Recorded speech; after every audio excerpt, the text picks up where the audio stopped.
Hello and welcome to Sleepy Science. I'm so glad you're here.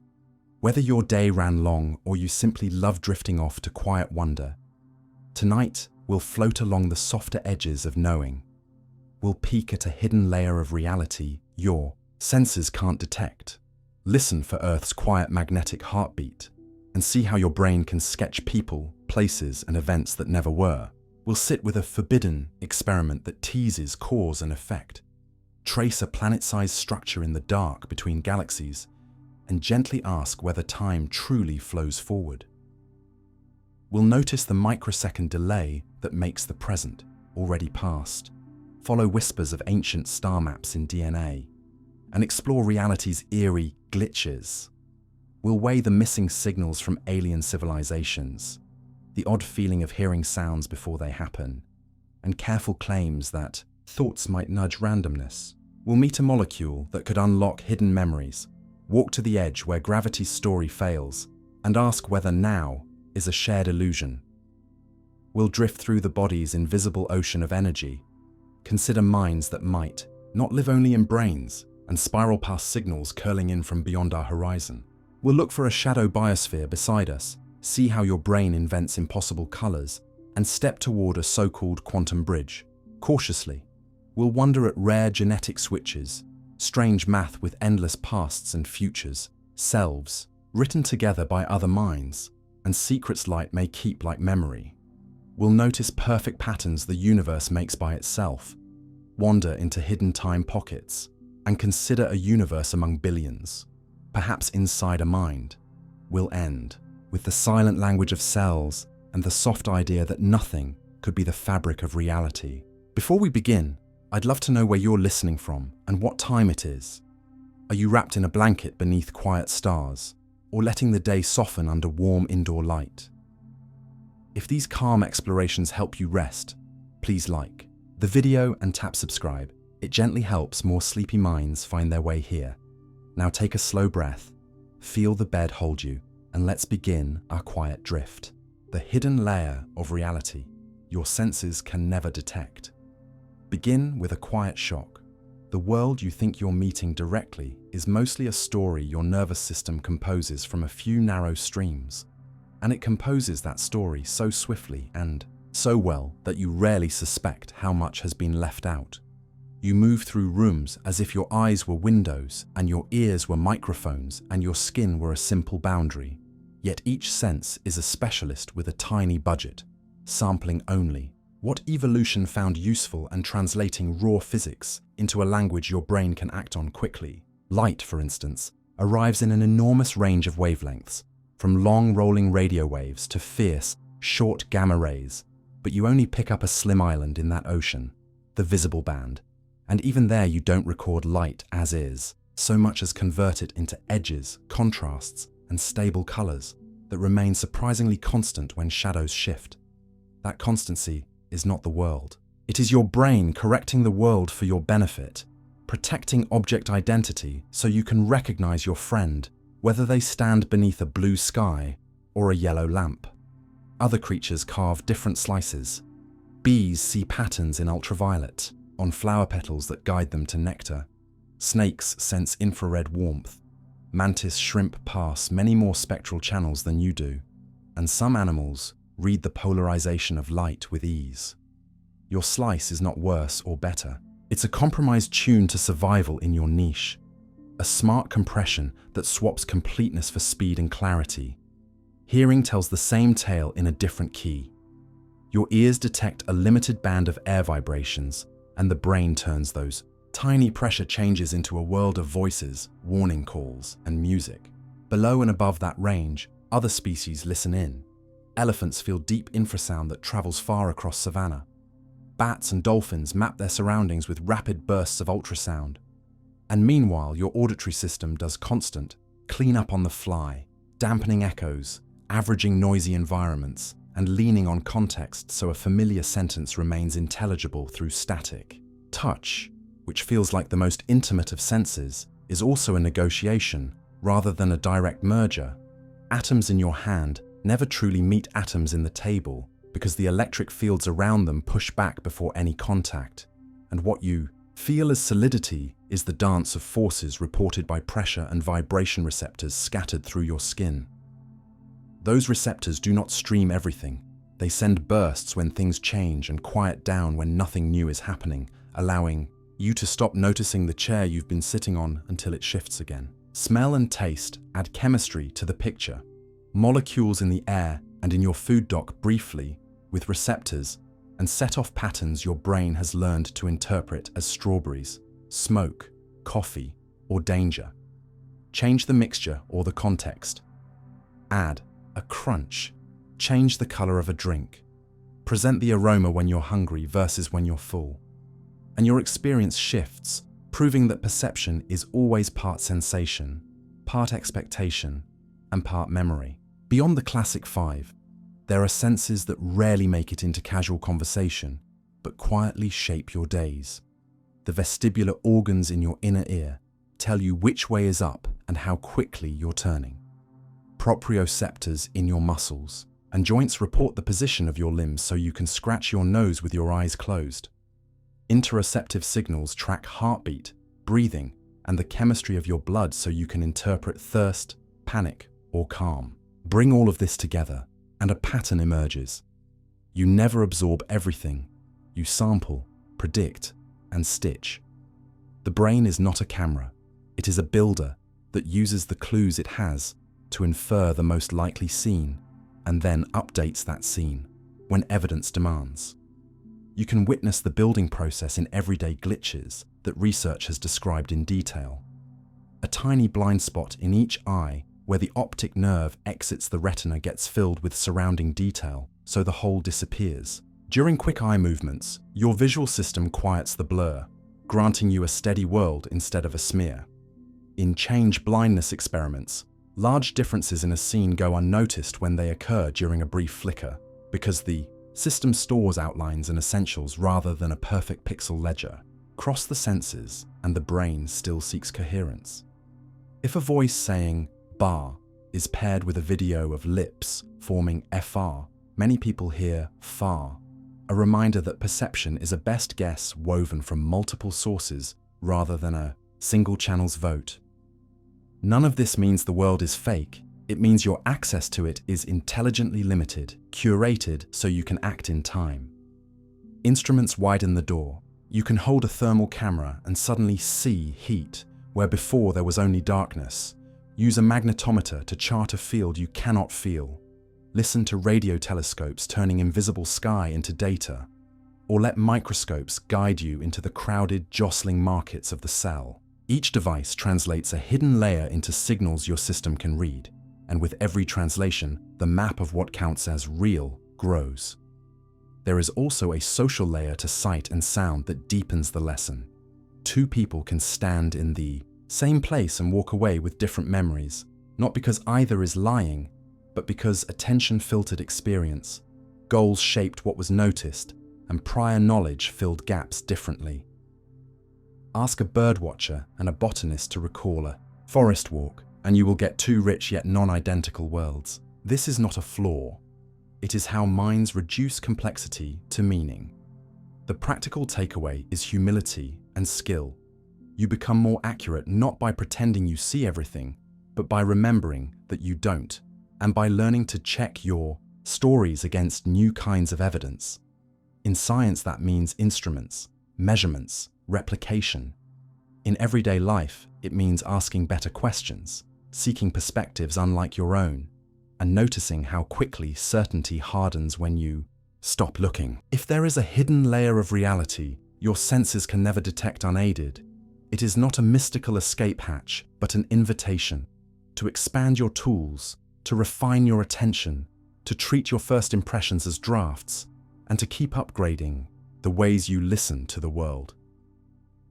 And when you finally set the tools down and return to the simple act of being here, you may find a gentler confidence, an awareness that your mind is doing its best with a partial feed, that truth often arrives in pieces, and that a curious, patient gaze can turn a small window into a vast view. Earth's magnetic heartbeat that silently controls human behavior. Picture a planet-sized metronome ticking beneath everything you do. A pulse you never hear yet quietly shares its timing with your sleep, your focus, even the steadiness of your heartbeat. And as you wonder whether that sounds like myth or marketing, you learn it begins with plain physics.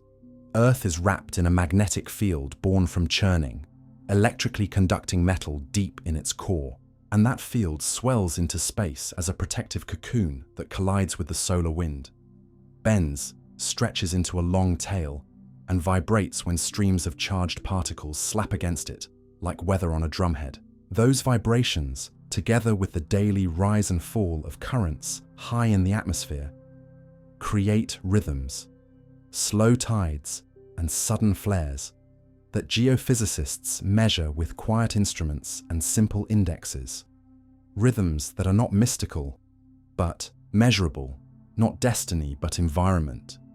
And because you are an electrical creature with a nervous system that reads and writes in tiny currents, the question becomes reasonable. How much of that planetary pulse seeps into you? To follow the trail, you begin with a heartbeat that is more like a global choir note than a thump. Lightning flashes around the world thousands of times per minute, and every strike helps the space between the ground and the lower ionosphere act like a giant resonant cavity.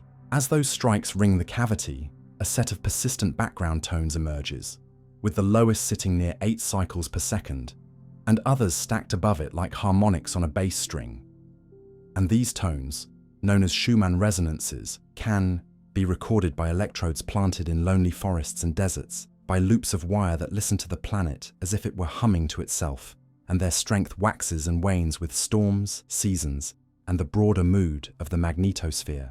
That hum is one face of Earth's magnetic life, the other face being the more dramatic, geomagnetic storms and substorms that erupt when gusts from the sun jostle our shield, pump energy into currents encircling the poles, drive auroras, to dance and induce electric flows in long conductors on the ground, sometimes enough to trouble power grids and radio links. None of this yet says anything about you, so bring the lens down into the body. Your brain coordinates time with a light-sensitive clock in the hypothalamus. Your heart speaks through subtle intervals between beats. Your hormones ebb and flow, with day and night, and your immune system seems to keep its own schedules as if the body were an orchestra led by several conductors. Although light is the main baton that keeps you on tempo, researchers have asked whether Earth's magnetic variations add a faint percussion track, and they look for answers in measures that react to subtle stressors, heart rate variability, that reflects the balance of your autonomic nervous system, sleep quality recorded by wearables, small shifts in blood pressure or reaction time, because if a planetary signal nudges human systems at all, the nudge would likely be gentle. The evidence that emerges is intriguing, but not simple. Some studies report that on days when geomagnetic activity climbs, certain people show slightly altered heart rate variability, or sleep becomes more fragmented, or mood surveys tilt toward irritability, while other analyses find weak or inconsistent links that vanish when methods tighten. Over longer spans, a few teams have noted calendar windows where fluctuations in the planet's field align with changes in biological signals across groups, and yet the same datasets have been reanalyzed with different conclusions, reminding you that correlation is a soft thread that can snap under too much weight. When you ask how any influence could travel from sky to skin, the proposed paths are not magical. They are biological and physical. The global electrical circuit, the slow exchange of charge between ground, clouds, and ionosphere, changes configuration as space weather shifts, potentially altering the air's conductivity and the way small ions cluster around you. Magnetic variations can induce microcurrents in any loop of tissue, though extremely faint at the scales of a human, and neurons are exquisitely sensitive to timing. Some researchers point toward molecules called cryptochromes, light-sensitive proteins that in many animals appear to support a magnetic sense through tiny quantum reactions.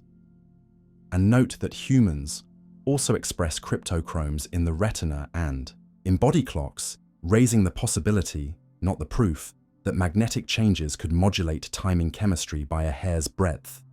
Others focus on the pineal gland, which helps regulate melatonin and describe correlations between active geomagnetic periods and shifts in that hormone's daily rhythm, a route by which restless nights might arise during stormy space weather. If this is beginning to sound like a story that could be twisted into grand claims, hold the line.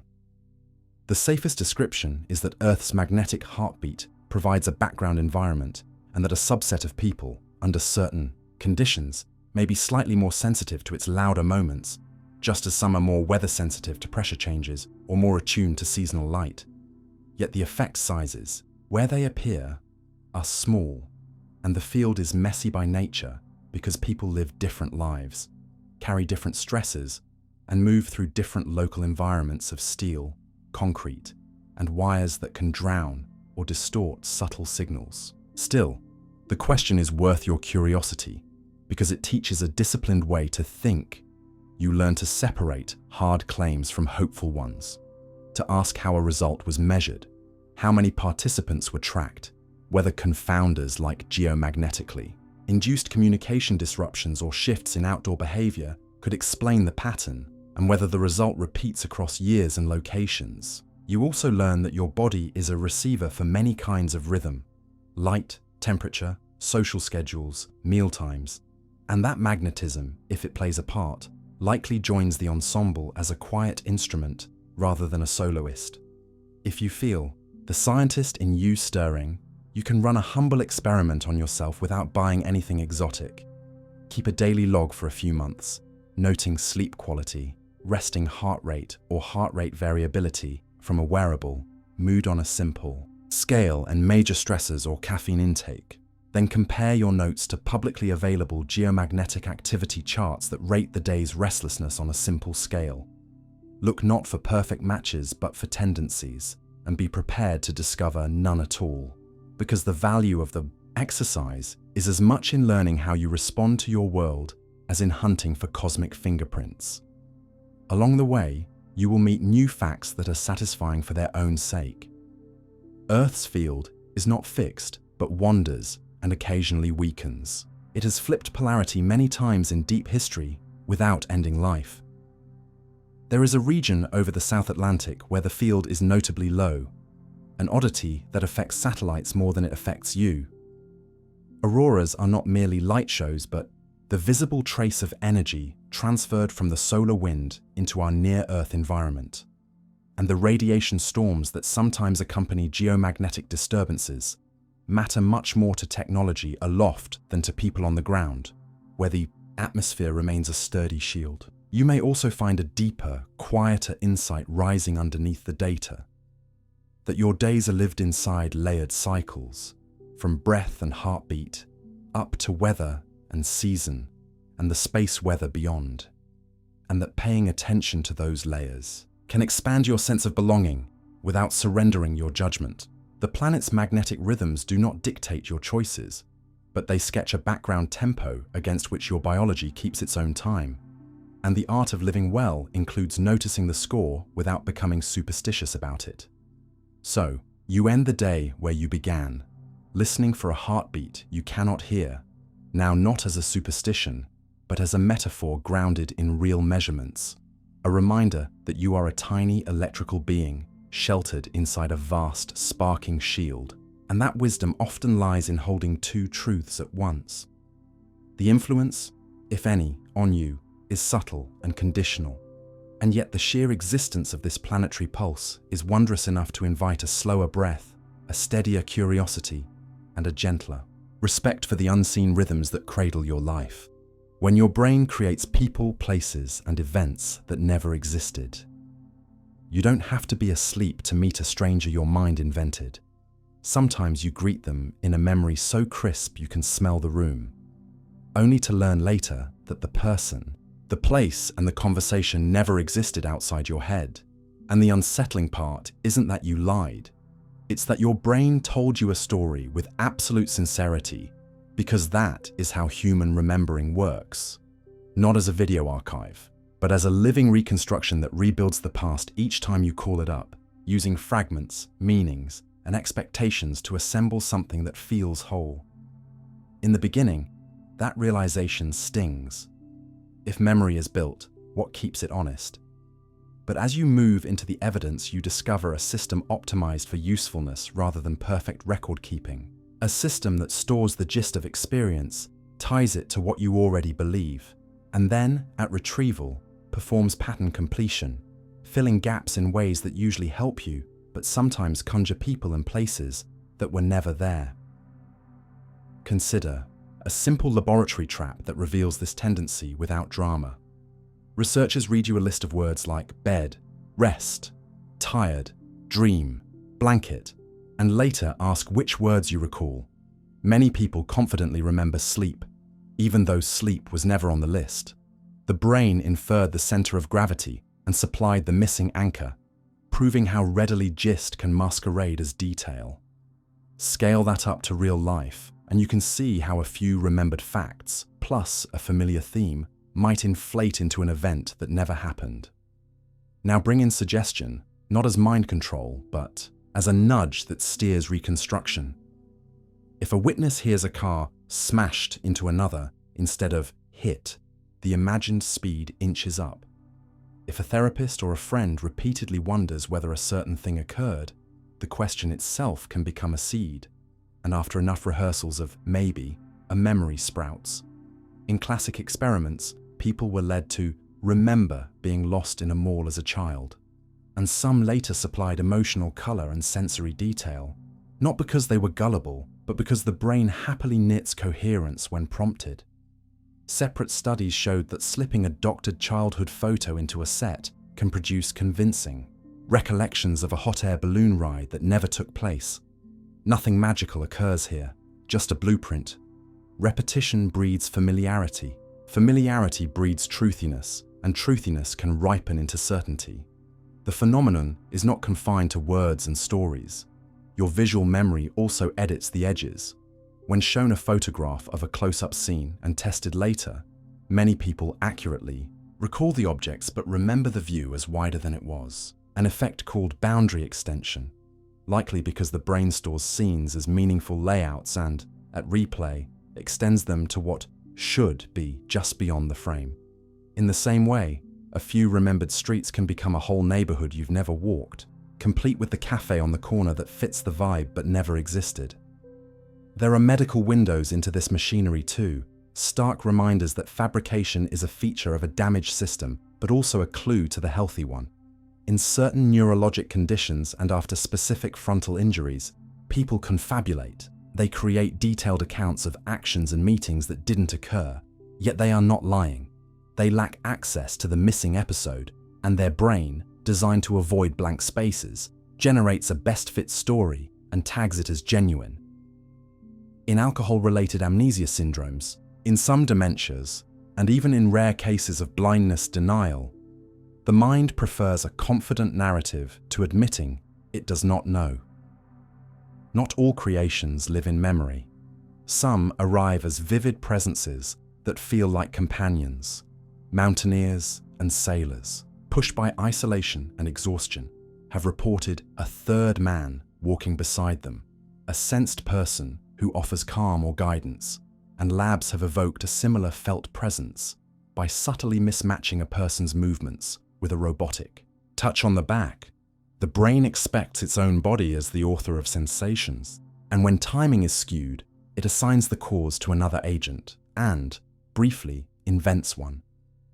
These presences can also visit in the borderlands of sleep, in hypnagogic and hypnopompic states, where fragments of dream imagery leak into waking life and produce strangers in the room or voices in the hall, intense but transient productions of a system that can simulate without permission.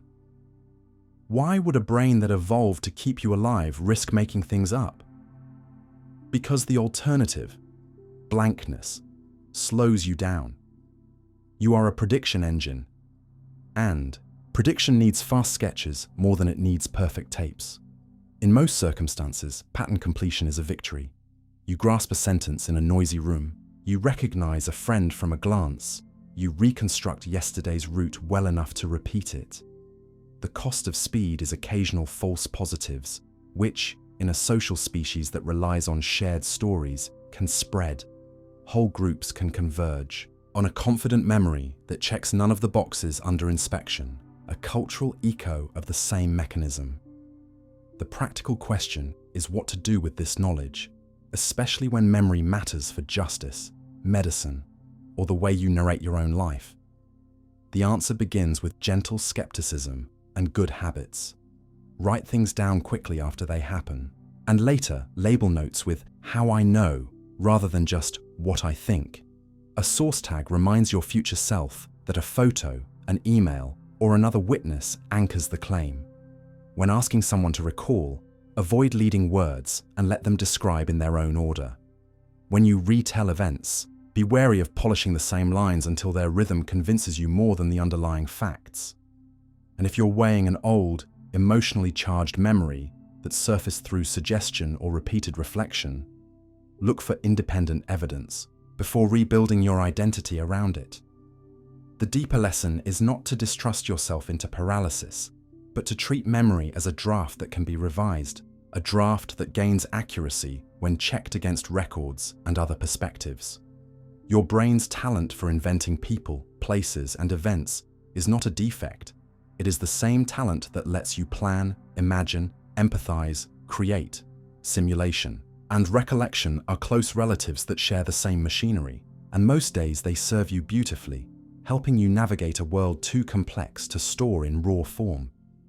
Yet the humility to say, "This is what I remember, and here is how I know," is a kind of quiet wisdom, a safeguard against the ease with which certainty can be manufactured. And if you carry that wisdom forward, you will find a kind of peace in the paradox. Your memories are not stone tablets, but living stories. They can be wrong and still be yours. They can be edited and still feel true. And when you respect both their power and their limits, you steer your life with a steadier hand. Curious, careful, and open to being surprised by what really happened. A forbidden physics experiment that seemed to break cause and effect. You're told that cause must come before effect, like footsteps before an echo. And then you meet an experiment that lets you decide what a particle did after it has already reached the place where its behavior was recorded. An arrangement so unsettling that early versions were nicknamed delayed choice, as if choice itself had been stretched across time. To see why it rattles people without requiring fantasy, picture a single photon entering a simple interferometer. Two paths, like two hallways, split and then later recombined. And imagine waiting until the last possible instant to decide whether to keep the second beam splitter in place or to remove it, and now push the timing so your decision happens only after the photon has already passed the first splitter, perhaps even when it's midway between components. So that common sense whispers you are forcing the past to match a future choice. When people first hear this, it feels like a loophole in logic. But what actually occurs is built into quantum mechanics with no time travel required. The photon doesn't commit to a single classical history until the entire measurement context is set. And the statistics you gather reflect the whole arrangement rather than a story you could have told while it was still inside the device. The version that really lights up imaginations adds twins. Create two entangled photons so that what you do to one correlates with what you learn about the other. Send the signal photon toward a screen where its position will be recorded, and route its idler partner down a maze that either preserves witch path information or erases it by cleverly mixing possibilities. Crucially, you can set that eraser decision after the screen has already lit up with the signal photon's impact. And later, when you compare notes, you discover that the subset of signal hits whose idlers were marked as witch path show no interference pattern, while the subset whose idlers were erased arrange into fringes, as if your later choice sculpted the earlier data. The temptation is to declare victory over cause and effect, but that would be a misunderstanding of how the data live. At the screen alone, before any comparison, there is no neat interference picture, only a broad distribution, and only when you sort the existing impacts into groups using information from the idler detectors after the fact, do the fringes appear within those subsets, like hidden images revealed by sorting a deck by suits after the cards have been dealt, which means nothing traveled backward in time to redraw the screen. You merely uncovered correlations that were always there in the joint system. This is the heart of the forbidden feeling. Your classical habits want the photon to have chosen a path or a wave pattern long before you looked. But the theory that keeps matching experiments says the outcomes are bound to the entire measurement setup, even when pieces of that setup are chosen late. And the evidence says the universe respects that rule without letting you send messages to your former self. You can't use delayed choice or quantum eraser tricks to warn yesterday about tomorrow, because the part of the pattern that would carry the warning is only visible after you combine records from both wings. And that combination can't be done until the relevant events are in each other's future. If you push further into modern twists, the ground feels even less like a straight line. Researchers have built quantum switches in which the order of two operations, call them A and B, exists in a superposition so that, for a single particle, it is neither true that A happened before B nor that B happened before A. And in such devices, information tasks can be performed more efficiently than any setup with a fixed order allows. Again, this doesn't mean chaos in daily life. It means that at microscopic scales, the notion of a single causal order can soften. And yet, when you add everything up, the big rules still hold. No paradoxes you can exploit, no violations of relativity's speed limit. Just a new kind of resource that classical intuition never had to consider. There are other edge tests that sharpen the same lesson about how reality handles sequences. Experiments inspired by John Wheeler's thought experiments have toggled measurement settings so quickly that the apparatus commits late to asking a wave-like or a particle-like question, and still the statistics fit the same calm equations. Leggett-Garg test probe whether a system holds pre-existing values through time like a tiny clockwork, and find that, under certain conditions, it refuses that classical assignment. Weak measurements allow you to peak gently and then interpret results through careful averaging to infer strange-seeming trajectories that are not paths any single particle walked, but footprints of how whole ensembles respond to nudges. What ties these together is not the destruction of causality, but the demotion of a particular story we like to tell about it. At quantum scales, outcomes are not pinned to a single continuous narrative until measurement choices lock them in, and those choices can be arranged in ways that make your storytelling instincts stumble. The theory remains internally consistent because it calculates correlations across the whole setup, and the experiments remain honest because they rely on random, rapidly chosen settings, careful timing, and records that anyone can audit. The practical value of this forbidden family of experiments is twofold. First, they force precision in thinking, teaching you to separate what the apparatus recorded from the tale your mind wants to weave in between. And second, they open technical doors. Quantum erasure ideas connect to how we protect information in fragile quantum bits. Indefinite order connects to speed-ups in certain communication tasks, and delayed choice techniques motivate stricter safeguards against unnoticed biases in lab timing. Perhaps the most helpful habit you can carry out of this maze is the discipline to ask, every time a headline claims the future changed the past, what was measured locally, what only appears after correlation, and whether any usable signal moved faster than light or backward in time. With those questions in hand, the experiments become less like taboo magic shows and more like mirrors held up to your assumptions, reflecting how much of your sense of before and after is a cognitive comfort rather than a law you can use at all scales. And when you step back from beam splitters and detectors, a gentler reflection arrives. You live by cause and effect because it works at your size and speed, and it will keep working tomorrow. Yet the universe that hosts you leaves room for subtler patterns where order can be fluid and choice can be woven into the fabric of what is measured, respecting both truths at once, the reliability of everyday causes and the strangeness that emerges when you ask sharper, smaller questions. Doesn't weaken your grip on reality, it strengthens it, because you learn to be exact where exactness is required and open where wonder has earned its place. The planet-sized structure hiding in the dark between galaxies. Imagine crossing the black gulf between galaxies and feeling, for just a moment, that something the size of a world slid across your path without leaving a sparkle of light. A mass as quiet as a held breath, cold as deep space, and yet heavy enough to tug on starlight. The surprise isn't that such a thing could exist. It's that the dark between galaxies is roomy enough to hide whole populations of planet-sized objects that barely announce themselves. So you learn to look not for glow, but for influence, and the hunt becomes an exercise in reading gravity's handwriting on the sky.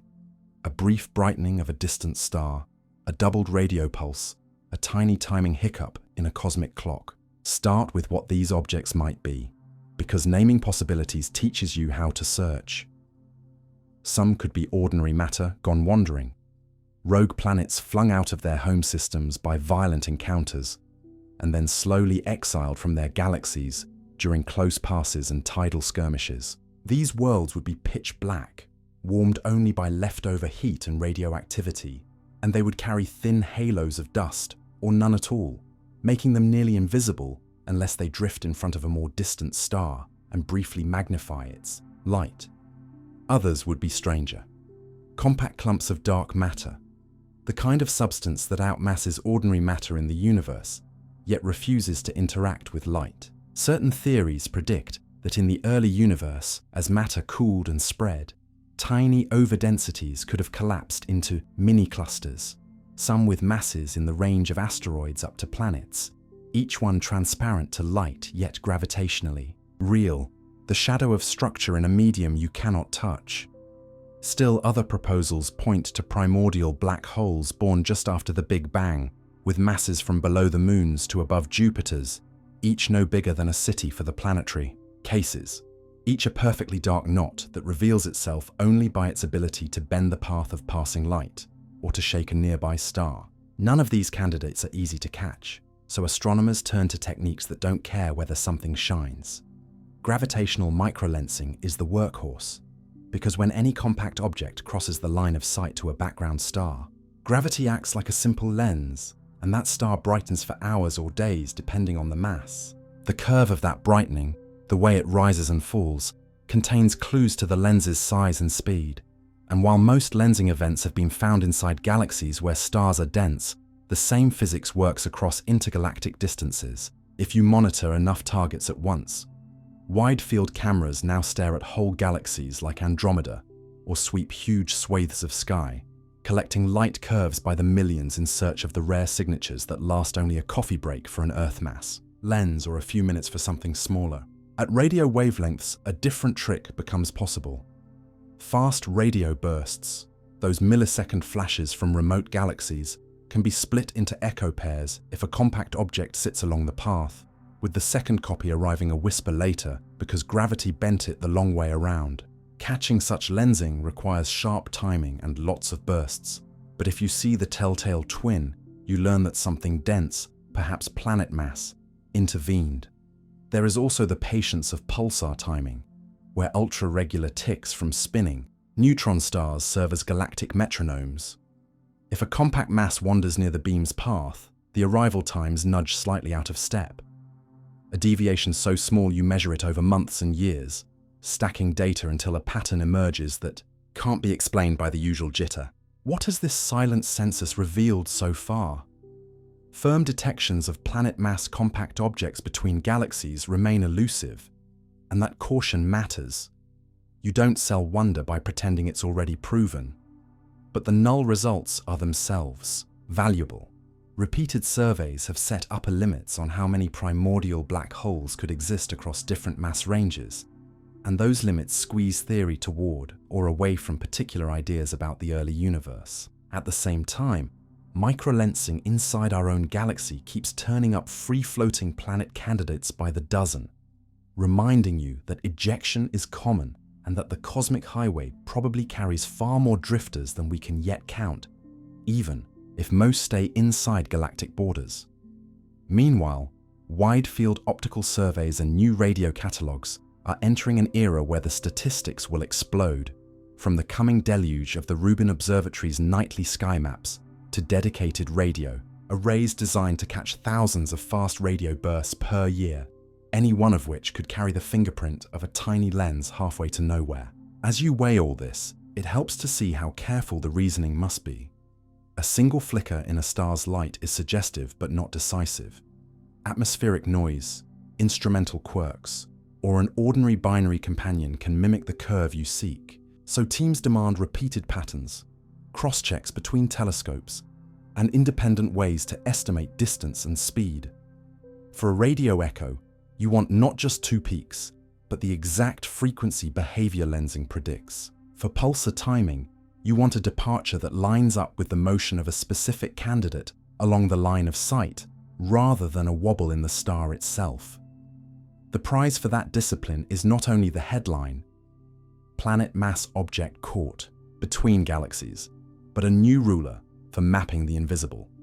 If even a small fraction of dark matter hides in compact lumps, their distribution with distance would tell you about the conditions of the early cosmos. And if most of the candidates turn out to be ordinary rogue worlds, you learn how violently planets are scattered during the birth and breakup of systems, how galaxy interactions seed intergalactic space with failed homes, and how many lonely rocks haunt the void where no sun ever rises. You also discover something about your own appetite for mystery, that it is strongest when possibility and restraint share the same stage, when you let data lead and still allow yourself to imagine what the next instrument might reveal. So you end this thought not with certainty, but with a sharper question and a clearer plan. Watch more stars at once, with steadier eyes and faster clocks, and listen for the smallest hesitations in the music of distant light, because if a planet-sized structure is hiding in the dark between galaxies, it will not announce itself with fireworks. It will step briefly into the path of a photon and leave a quiet, measurable mark.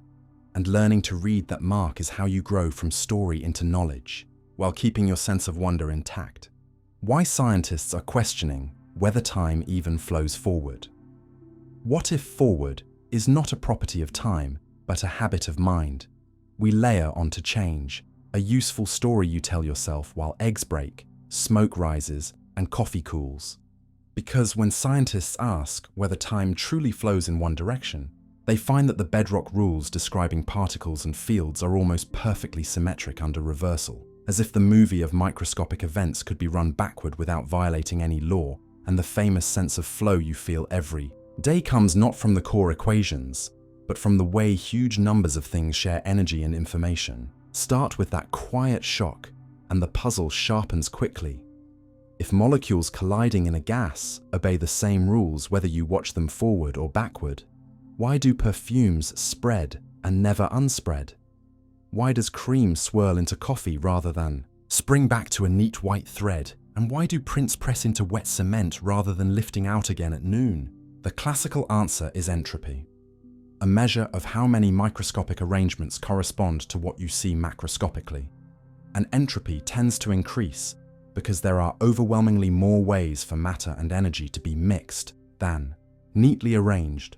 Ludwig Boltzmann showed that if you don't track every particle, but instead keep only coarse summaries, then the typical evolution of a system is from tidy, low-entropy states to messy, high-entropy states, which looks like a one-way arrow, even though the underlying collisions could, in principle, be perfectly reversible. Immediately, a famous objection arrives: the Loschmidt paradox.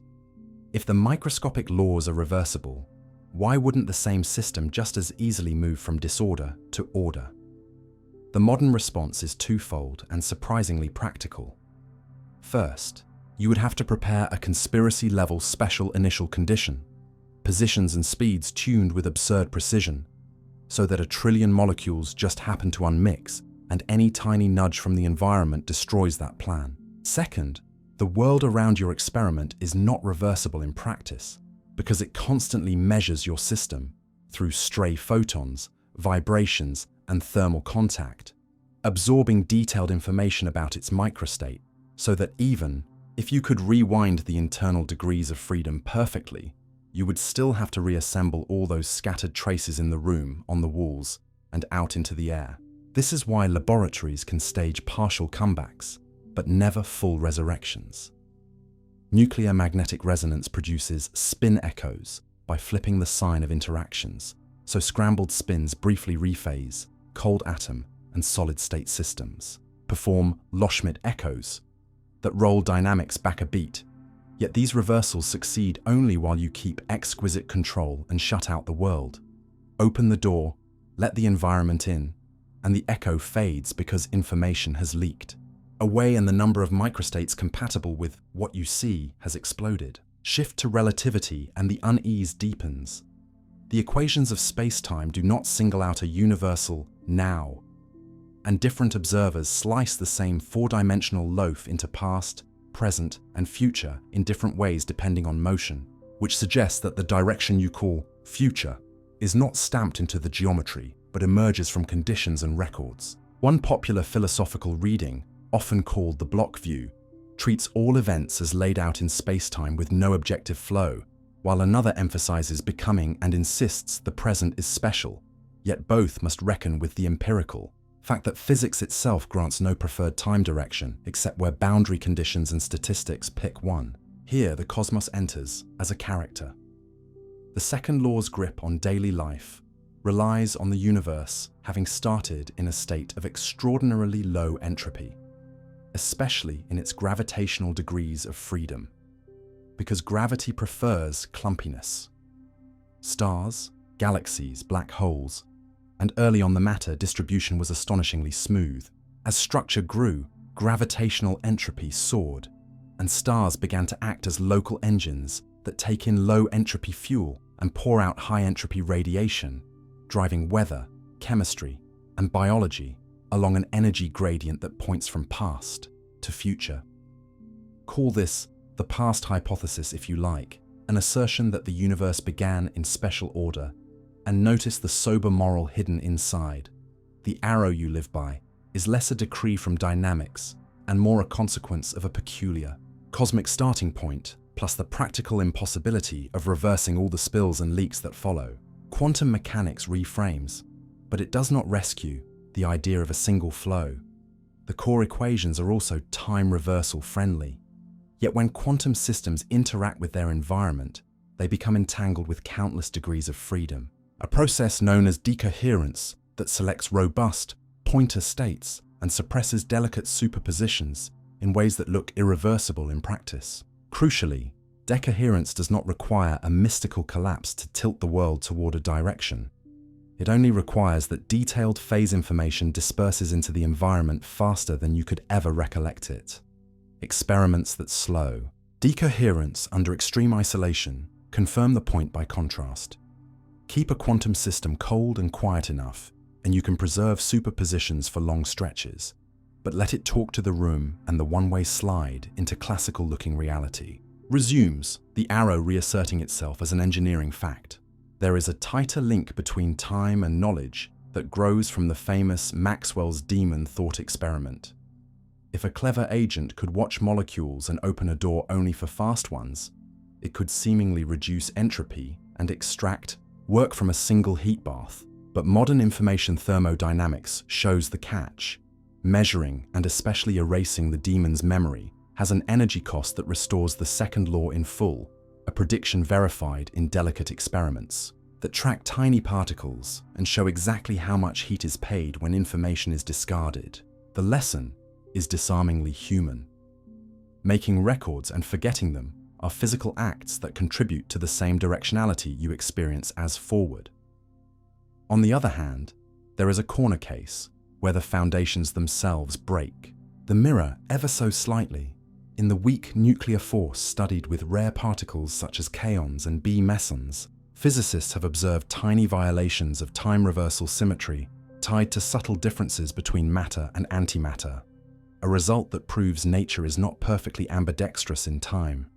Yet these effects are minuscule and do not explain why your ice cubes melt instead of reassembling. The heavy lifting of your arrow remains statistical and cosmological. Even electromagnetism, whose equations admit both retarded solutions and advanced ones, gains its perceived direction from boundary conditions. The universe is full of emitters and absorbers arranged so that incoming advanced radiation is absent, so you experience light as rippling away from events rather than converging on them from tomorrow. It is a choice the world makes at its edges, not a signature stamped on the central law. Fold these threads together, and a practical picture replaces the mystical one. Scientists question the forward flow, not because daily life is an illusion, but because the deep equations are shy about picking sides, and the arrow you trust emerges when three ingredients align: a staggeringly low entropy past, constant interaction with an environment that spreads detailed information faster than you can gather it, and the economics of memory that charge a fee whenever information is stored or erased. From that trio, you get melting, mixing, aging, recording, and the habit of pointing to one side of time and calling it future. What should you do with this knowledge beyond admiring its elegance? First, you can think more clearly about claims that suggest time can run backward in a lab. Ask whether the setup isolates a few degrees of freedom or controls the environment tightly enough to stage a temporary echo. Second, you can recognize how many human meanings, responsibility, planning, regret, are built on an arrow produced by energy gradients and record making, not on a universal clock that drags everything forward. And third, you can take comfort in the idea that flow is a useful summary rather than an ultimate substance, because summaries can be improved.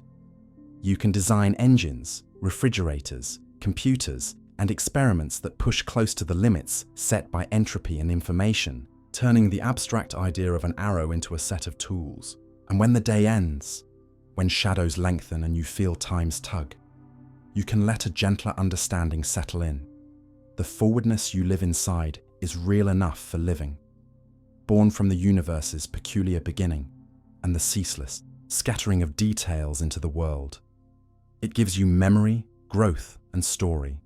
And while the deepest equations offer no marching drum, they allow a quieter music in which direction arises from context, and you are free to listen closely, question honestly, and still walk steadily into whatever you choose to call tomorrow.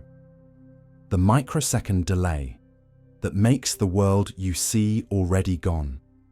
Stare at the second hand of a clock the instant your eyes jump to it, and notice how it seems to pause a heartbeat too long.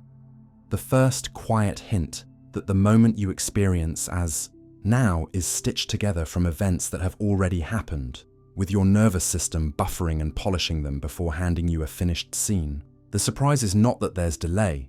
Wires have resistance, and cells take time to respond, but how the brain turns delays of microseconds, milliseconds, and tenths of a second into a single, convincing present, a kind of rolling window that trails reality yet feels immediate.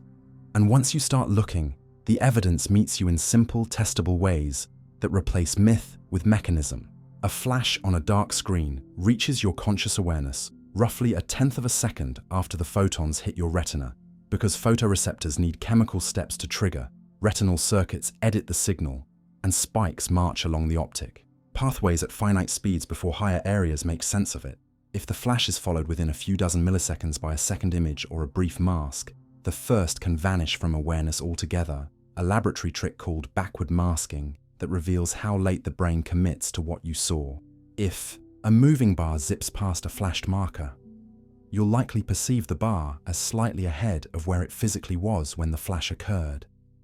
The flash lag illusion that shows your visual system is not just idly late, but actively estimating. Where things will be when your report is ready, show two colored dots in quick succession at nearby spots, and many observers see one dot change color as it moves between the positions. The color phi effect, an instance of post-diction, in which a later event reshapes the story of an earlier one inside your window of now. Even the stopped clock feeling you noticed at the start has a name, chronostasis, and it happens because during a rapid eye movement, input is briefly suppressed, and when the world returns, your timing system backfills a little, leaving you with the sense that the first slice after the jump lasted longer than it did. Hearing tells the same time tale with a different ruler. Your auditory brain can compare the arrival time of a sound at the two ears with astonishing precision, on the order of tens of microseconds under the right conditions, so you can snap your fingers and point to the source. Yet when two sounds arrive within a few milliseconds of each other from different locations, they fuse into one apparent source, anchored to the earlier wavefront. an effect used in sound engineering and known as the precedence or Haas effect. This combination of microsecond acuity and millisecond fusion means you localize swiftly in a reverberant world, while your brain still treats almost overlapping echoes as one event. The result is a perception of stable voices and clear locations, instead of a chaotic spray of reflections. When the senses cooperate, the timing puzzle gets deeper and more practical. To decide whether a beep and a flash came from the same event, your nervous system uses a temporal binding window, typically a few dozen milliseconds wide, inside which signals that are slightly out of sync are still judged as one. Shift the delay, and you can make a single cause seem like two or two causes seem like one. A fact that movie editors and virtual reality designers exploit every day. Because if the audio lags the video by more than the binding window, your brain flags the mismatch and the illusion of reality cracks. Training and context can widen or narrow that window, which is why musicians can lock into tight rhythm across a stage, while a novice listener simply hears together. All of these effects, masking, flash lag, colorify, precedence, binding, are not parlor tricks but windows into how your brain turns raw time into lived time. The system waits just long enough to gather a small batch of evidence, resolves conflicting cues, leans on motion and context to predict where things will be, and only then presents you a stabilized scene, meaning your conscious now is a summary published after the fact. When that summary is formed, later information arriving inside the same short window can still revise the opening of the story, which is why the color seems to change along a path that was never drawn, and the second hand seems to hesitate. The high numbers matter here. Conscious recognition of a brief visual event tends to hover around 1/10 to 2/10 of a second. Auditory awareness can be faster, and the integration that binds sight and sound into a single moment spans just a few dozen milliseconds for most of us. Those scales are big enough to shape daily life. Consider why a fastball feels faster up close than video makes it look, or why driving demands looking farther ahead than feels natural, or why two online players arguing about lag can be separated by only a handful of frames and still experience the world differently, and small enough that the brain's smoothing usually protects you from noticing. If this makes you worry that you never touch the present, the better response is to recognize how skillfully your biology manages time. Motor systems anticipate so well that you can catch a falling glass despite visual delay. Speech production stays in sync with what you hear of your own voice, and your balance organs and neck reflexes coordinate with vision so you don't see the world smear when you turn your head. When engineers design headsets or car dashboards, they respect your timing limits, budgeting for motion-to-photon delays and audio-video alignment so the artificial world lands inside your binding window and feels natural. You can test your own temporal boundaries without a lab.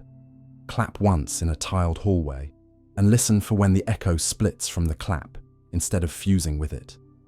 Watch the second hand after a quick eye flick and notice the false pause. Try tapping two surfaces a hand's breadth apart as quickly as you can and feel how, at certain speeds, the taps merge into a single beat. Or stand on a city street and observe how your mind stabilizes the flow of cars when you scan. Then compare that to the jerky slow motion you record on your phone, a reminder that cameras capture frames while you experience an edited stream. The philosophical temptation is to say you live only in the past, but that misses the point. You live in a present assembled from very recent pasts, unified by a brain that would rather be slightly late and accurate than immediate and incoherent. And the cost of that choice is the occasional illusion when the world changes just as your summary is closing. The benefit is a life that feels continuous and actionable despite the physics of signals and the biology of cells. Understanding this does not cheapen experience, it sharpens it because you can see why eyewitnesses disagree by fractions of a second that balloon into different stories, why a metronome can feel ahead or behind depending on context, why a video call with a small delay can make conversations awkward, and why training in sports or music so often focuses on leading tiny shifts rather than chasing them. In the end, the microsecond and millisecond delays that make the world you see already gone are not glitches to be fixed, but constraints to design around and insights to carry. Your mind is a master editor of time, blending signals with just enough patience to keep you balanced in a moving world. And when you learn the contours of that edit, how long it waits, when it binds, how it backfills, you gain both practical tools for clearer perception and a gentler respect for the quiet craftsmanship that turns fleeting events into the solid feeling of now. Ancient star maps found in human DNA. A code we don't understand. If someone told you that astronomers had discovered literal star charts hidden in your DNA, you'd be right to doubt it. No constellation map is encoded between your genes. But if you look carefully, you'll find something more interesting and more honest. Your genome does carry ancient maps, not of the night sky, but of time, ancestry, invasions, and instructions that we still don't fully understand.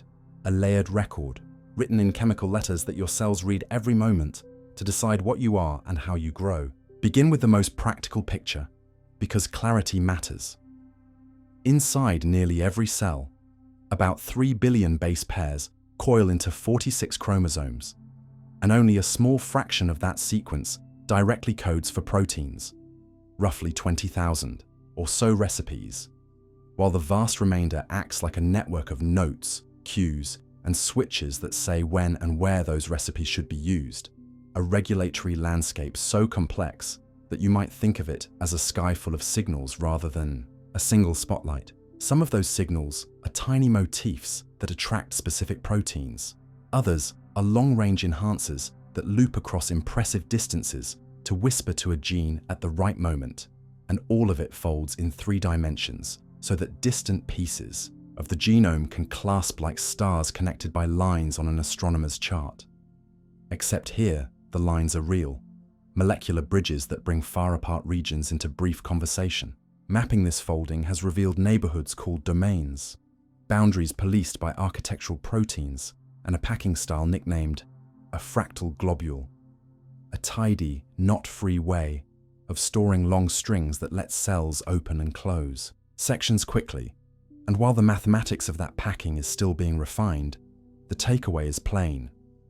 Function depends not just on the letters, but on the way the whole script crumples and unfolds. A 3-dimensional grammar we can read, in outlines but not yet in poetry. Now turn from structure to history, because your DNA contains time markers as surely as tree rings. Scattered through your genome are the fossils of ancient viruses that slipped into the germline of your ancestors and became permanent passengers, some so old that they predate humanity, and some close enough to reveal waves of infection that crossed populations. A few of these viral remnants have been repurposed.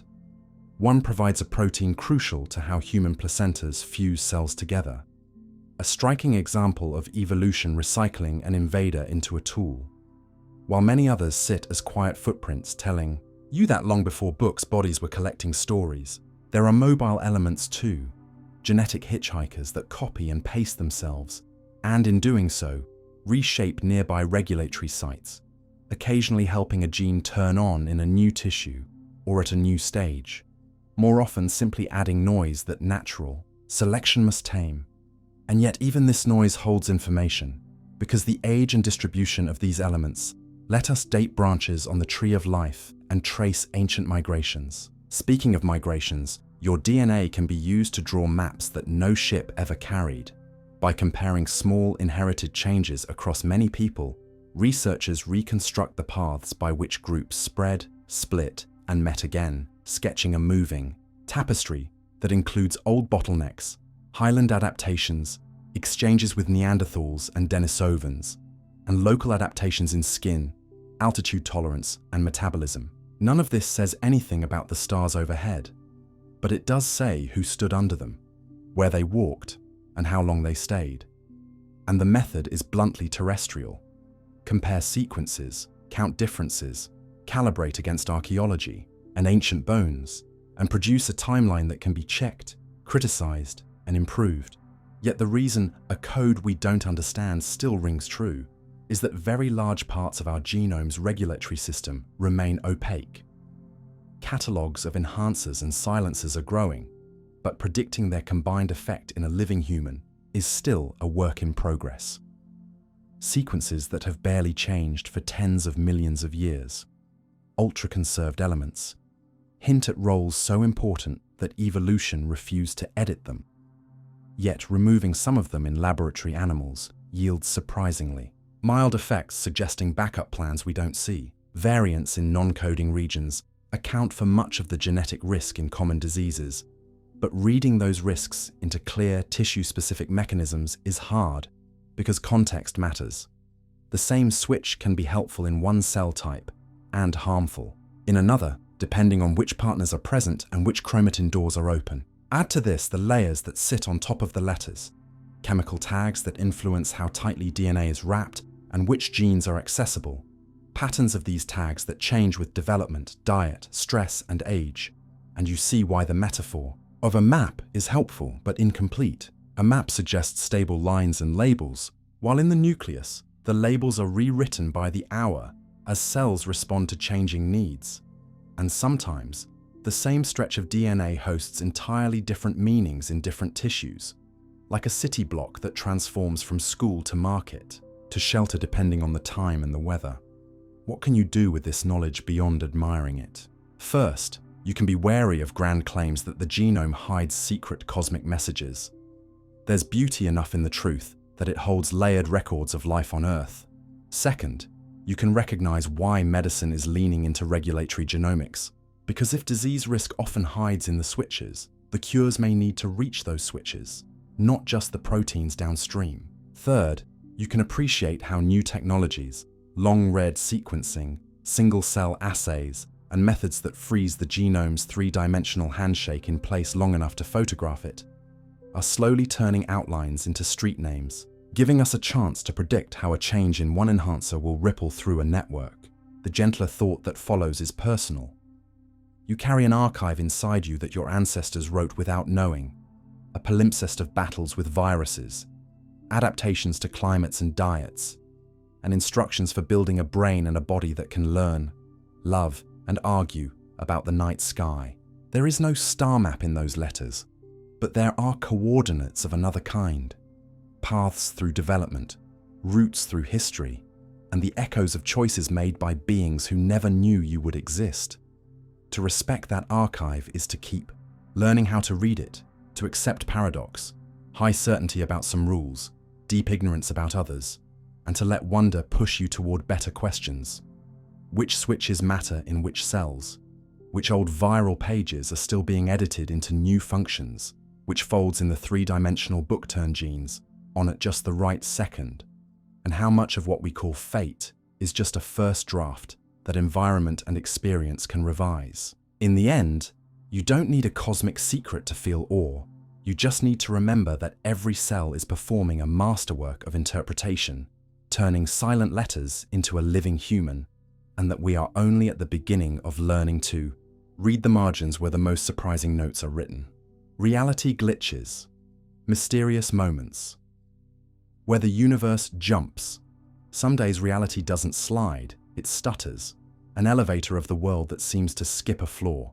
And while your first impulse might be to blame the simulation or your own memory, the more satisfying explanation is that nature itself has many ways to hold steady, store tension, and then release it in clean steps that feel like jumps. From the way attention blanks out a blink of time, to the way atoms change state in a snap, to the way dead stars suddenly speed up as if their cosmic gears slipped. Begin with the one closest to home, the gap you sometimes feel in your stream of awareness, because attention is not a floodlight but a narrow gate. And when two important events arrive too close together, your brain often catches the first and misses the second, a robust lab effect called the attentional blink that lasts only a few heartbeats of a second, yet is long enough to hide a word, a symbol, or a face in plain sight. Rather than a flaw, that blink is a strategy.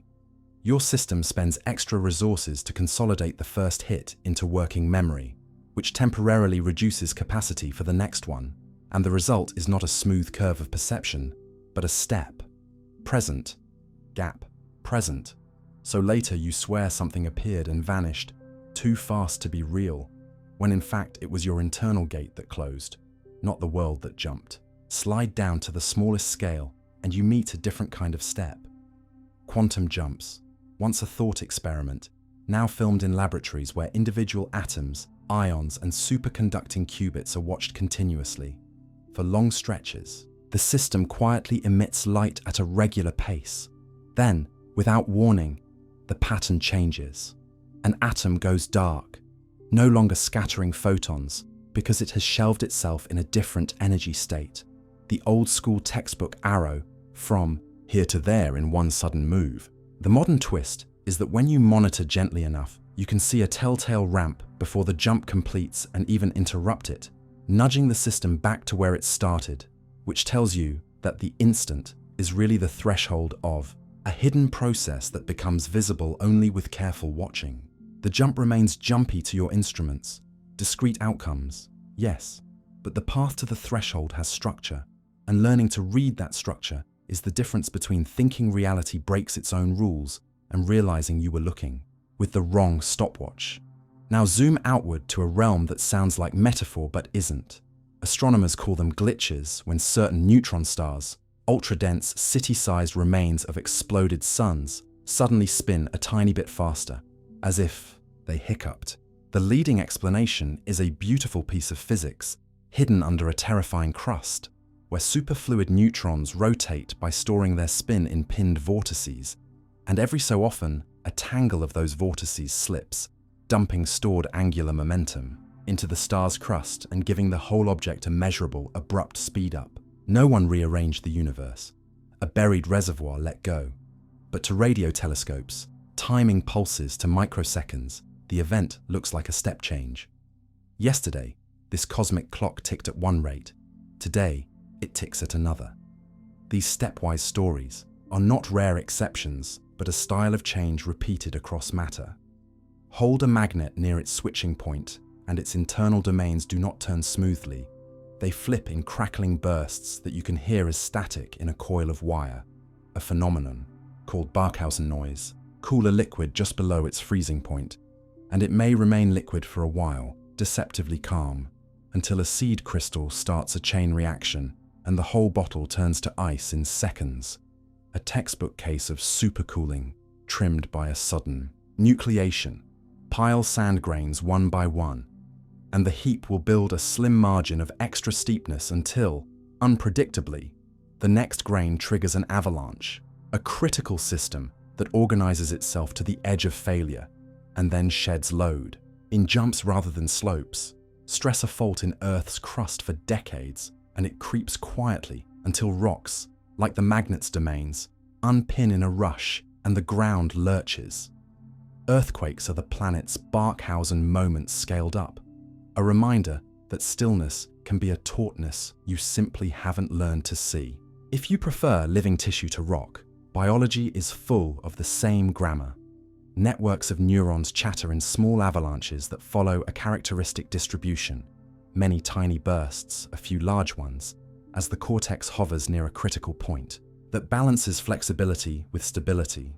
Proteins fold not as smooth origami, but by hopping among a few favored shapes. Cells make fate decisions, divide, differentiate, die, by drifting along noisy pathways and then falling into discrete, switch-like states once molecular thresholds are crossed. None of this requires mysticism, only respect for systems that store energy or uncertainty and release it in packets. So where do the famous glitches in the matrix, objects disappearing and reappearing, times that feel skipped, paths that reroute for no reason, fit into this map? Some are likely born from the attentional gate you met at the start, others from the imprecision of memory for recent events, and still others from the brain's habit of stitching experience across eye and head movements, a habit that normally keeps your world stable but can, in unusual timing, allow a real event to land in your personal blind interval. Add to that the rare but real effects of fatigue, medication, or stress on working memory, and you have an honest recipe for occasional anomalies that feel cosmic but are safely human. Yet it would be unfair to stop at psychology when the outside world offers true discontinuities your senses aren't specialized to detect. Reception in a crowded wireless band can drop and recover in clean steps as networks reassign channels. GPS time can jump when a satellite switches clocks. A fluorescent light can flicker at the edge of your detection and set up a beat with a rotating fan so that blades seem to freeze or reverse.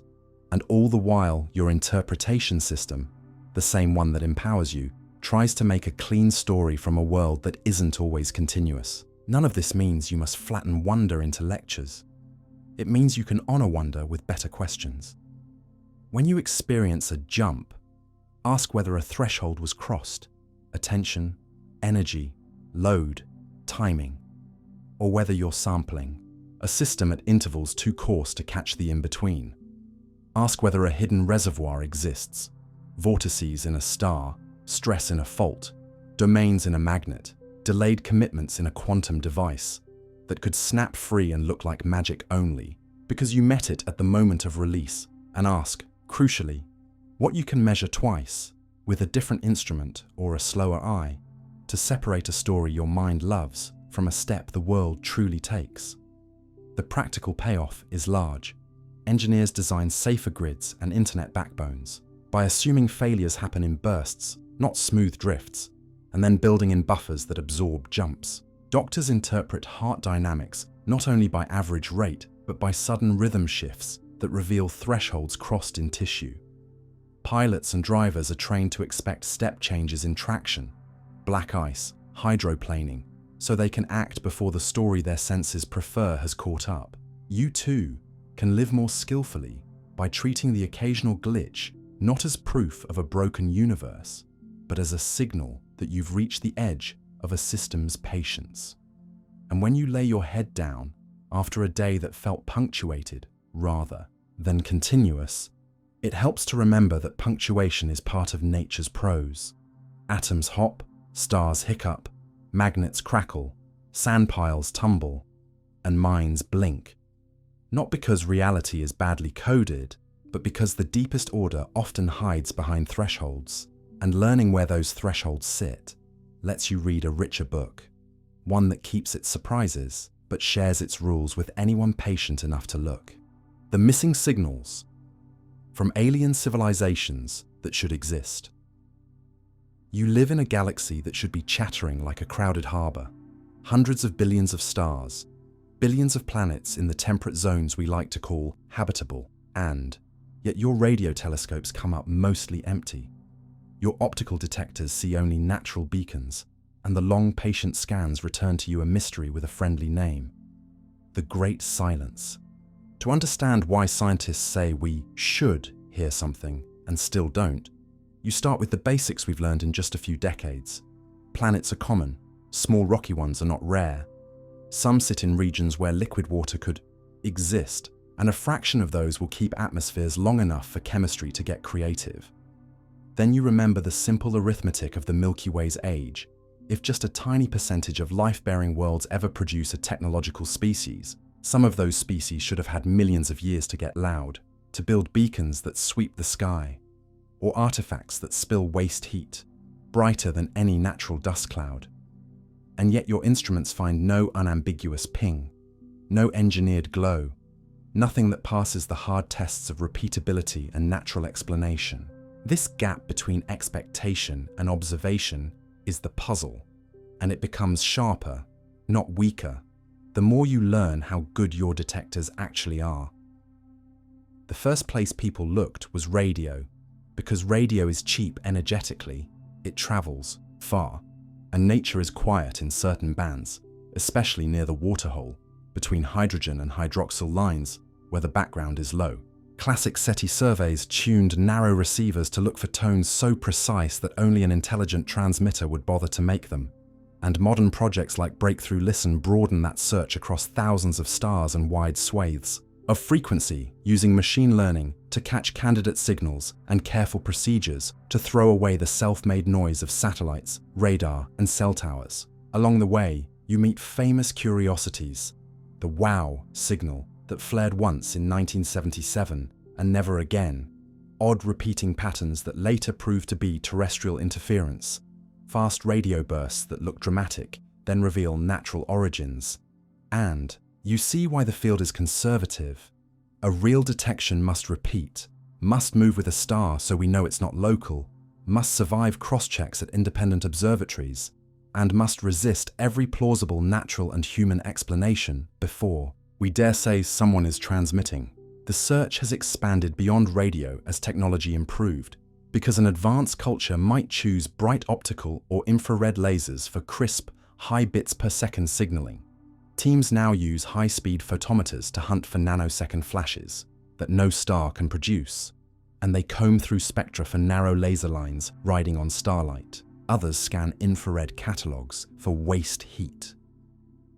If a civilization were truly vast and captured a significant fraction of its star's light, the energy would end up radiated away as heat with a distinctive mid-infrared signature. So, sky. Surveys from satellites have been mined for stars or galaxies that run too warm to be natural. So far, those candidates have evaporated under scrutiny, with dust and ordinary astrophysics explaining the excess glow.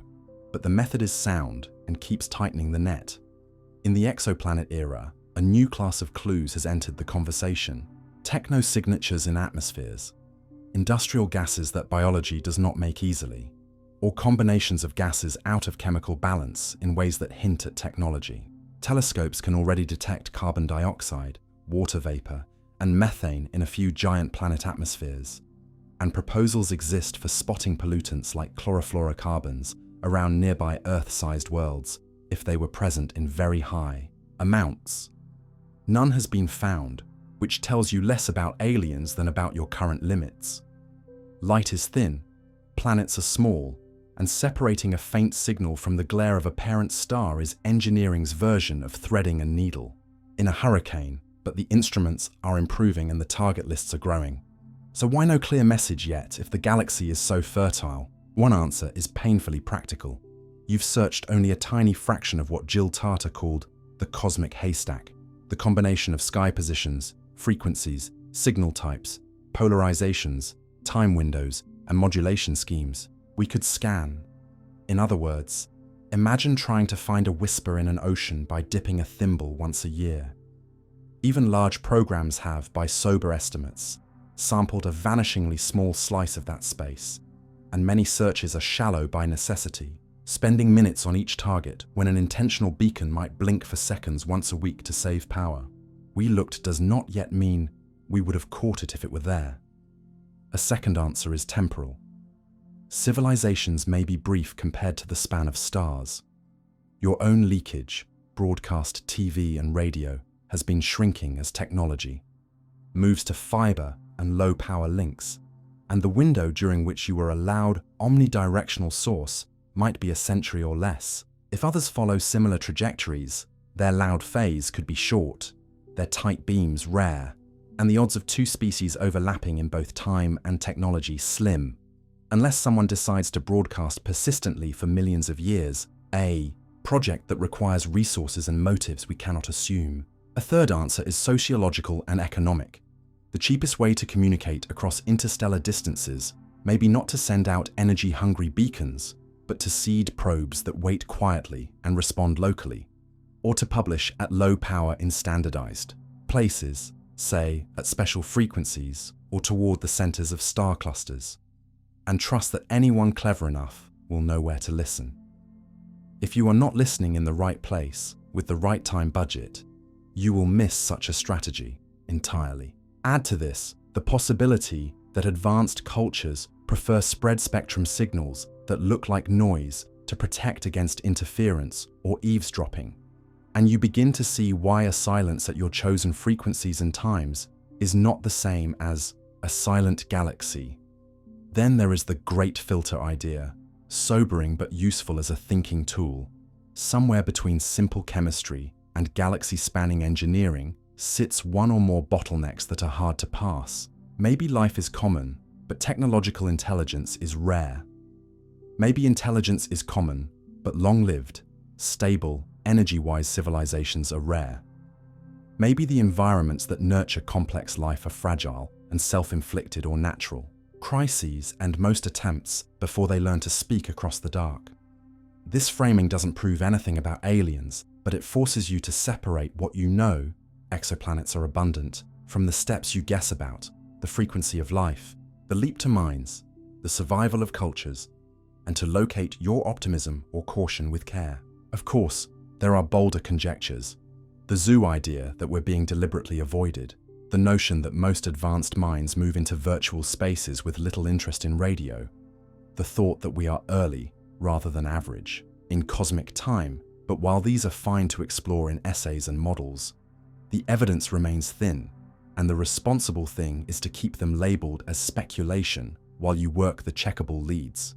Deeper radio scans with cleaner interference, rejection, sensitive optical and near-infrared pulse searches, long, patient watches of nearby stars for engineered brightness changes, exoplanet spectroscopy aimed not just at biology, but at the messy fingerprints of industry, and clever uses of existing data, planet transits, pulsar timing, even neutrino observatories, to catch anomalies that natural explanations cannot carry. The deeper lesson the silence offers you is not despair, but discipline. Absence of evidence is not evidence of absence when the haystack dwarfs your needle. And yet absence does teach you to refine your instruments, expand your parameter space, and articulate ahead of time what would count as a detection and what would not. It teaches you that nature already fills the sky with signals, pulsars, masers, flares, and that you should expect any real techno-signature to emerge first as a patient subtraction problem rather than a drum roll. And it reminds you that even if the galaxy remains quiet to your ears, you are learning astonishing things in the attempt: how planets form, how atmospheres behave, how stars live and die, and how to build tools that can hear a whisper across light years. Perhaps the most humane insight is this: the missing signals say less about who else is out there and more about how you should conduct your own search. Honestly, carefully, with methods that welcome scrutiny and with the humility to update your expectations as the data grow. You are one small culture on a small world, already capable of listening farther than any generation before you. And if the night remains silent, let that silence be a canvas for better questions rather than a verdict. The kind of questions that lead you to check new wavelengths, new timescales, new kinds of messages, and to keep listening long enough that, if someone else is trying, the brief overlap between two distant biographies has a chance to become a conversation. Your brain hears sounds from the future before they happen. Imagine leaning toward a sound that hasn't happened yet and somehow feeling prepared for it, as if your ears were a half step ahead of the world. That sensation isn't magic or time, travel. It is the ordinary brilliance of a predictive auditory system that constantly guesses the next instant and, when the guess is right, makes you feel as though you heard the future, because your brain had already opened the gate at exactly the moment the sound arrived. And to grasp how this works, you start with rhythm, speech, and a quiet fact about survival. Sounds unfold in time, and by the time you confirm a tone has occurred, it's already over. So a nervous system that waits passively will always be late, but a nervous system that forecasts can be on time, and humans are forecasters by design. Your cortex locks to regularities like a metronome, syllables in speech, beats in music, footsteps in a hallway, and it aligns its own internal cycles so that the moments of highest neural readiness coincide with the expected moments of incoming sound. A process researchers observe as brain rhythms entraining to an external pattern, which is why you can clap perfectly on the downbeat without staring at a conductor's hand, and why a fluent conversation feels like shared momentum rather than alternating monologues, because both partners are predicting each other's next syllable and breathing into the future together. The most striking proof that prediction is not just a metaphor comes from an odd laboratory trick called the omitted stimulus response. Play a perfectly regular series of clicks and then silently skip one, and the auditory system still produces a timed burst of activity right when the missing click should have occurred. A neural shrug that says, "I had a place ready for that," which is the cleanest demonstration that the brain's timing circuit isn't merely reacting, but projecting a template forward and noticing when the world fails to fill it. This anticipatory stance runs through speech, where the stakes are higher and the timing tighter. Long before a word finishes, your brain uses context to pre-activate the likely sounds and meanings that could come next, shaving precious milliseconds off recognition. If you hear peanut butter and butter, your auditory and language networks quietly raise the gain on jelly. And even when the speaker surprises you with justice, you can watch, in careful recordings, the rapid correction as one prediction is withdrawn and the next is installed, which is how comprehension remains fast enough to keep up with fluent talkers. This same forward lean shows up in noisy rooms when your mind fills masked syllables with the most plausible ones, an effect that feels like sharp hearing, but is really informed guesswork that only fails when noise or accent pushes your expectations off the mark. A different flavor of listening ahead appears when the sound is your own. The brain issues a copy of outgoing motor commands to sensory regions, a forward model that says, "I'm about to speak," or "I'm about to tap this key," and auditory areas pre-dampen the expected self-generated sound, so you are not startled by your own voice or your own footsteps. If the outcome mismatches the prediction, a piano note is unexpectedly loud or detuned, specialized circuits fire a rapid error signal, one you can measure as a brain response that flags the deviation before you consciously register what went wrong. And singers rely on this system every moment as they steer pitch by comparing what should be to what is. The existence of this internal preview not only explains why your own voice sounds less intrusive to you than to others, but also clarifies why certain clinical conditions, in which the copy signal is weakened or mistimed, can lead to the unsettling experience of hearing one's own inner speech as if it came from outside. None of this implies mystical foresight. It's a matter of statistics and timing. The auditory brain tracks regularities across hundreds or thousands of events and uses those regularities to place bets a few tens to hundreds of milliseconds ahead, opening windows of high sensitivity at expected moments and lowering gain between them to suppress distractions. And you can feel this in music when a drummer lays back by a hair and your body registers the tease, or in sport when a well-timed fake sends defenders lunging because their predictive models were primed for the obvious move. In experiments, this readiness shows up as stronger detection of faint tones that land on the beat of an established rhythm, and as systematic misperceptions when stimuli are deliberately shifted off the expected grid. Your brain stretches, or compresses time so the world fits the plan it made, then corrects itself when more evidence arrives. The prediction engine reaches all the way down the chain, not just into high-level language areas, but into brainstem reflexes and the listening machinery of the ear itself. Attention can modulate tiny muscles and efferent fibers that adjust cochlear sensitivity, a top-down nudge that improves the signal-to-noise ratio for an awaited sound, and trained listeners, musicians, simultaneous interpreters, show sharper, earlier neural signatures of expectation that correlate with performance. Sleep loss, stress or distraction blur those signatures, which is why a tired brain feels late to everything, and why even simple alerts seem to pop more when you are fresh and expectant. You can test your own forecasting with trivial tools. Set a metronome and ask a friend to mute it unpredictably. If you are entrained, you will still feel the missing click and rejoin on time when it returns. Listen to a familiar sentence in a foreign accent and notice how, after a few repetitions, comprehension jumps as your model updates and begins to anticipate that speaker's timing. Practice a call and response rhythm with someone else and feel how, after only a minute, your hands meet in the air as if one mind. In each case, no future information has reached you, but the right expectations placed in the right millisecond make it feel as though it had. The practical payoffs of understanding this are everywhere. Audio engineers design notification sounds that land on the natural tempo of human attention, so they are noticed without being jarring. Teachers slow their pacing at clause boundaries to match the brain's expectation windows and raise comprehension. Speech therapists harness prediction in stuttering and language disorders by stabilizing rhythm and prosody. Hearing aid algorithms increasingly try to anticipate the acoustic scene a split second ahead instead of only reacting to it, buying clarity in chaos. And anyone who has struggled to follow conversation in a noisy cafe can benefit from the simplest hack. Find the rhythm of the talker's phrasing and watch for their breaths, because giving your brain a clock lets its gates open on time. The gentlest lesson, though, is philosophical.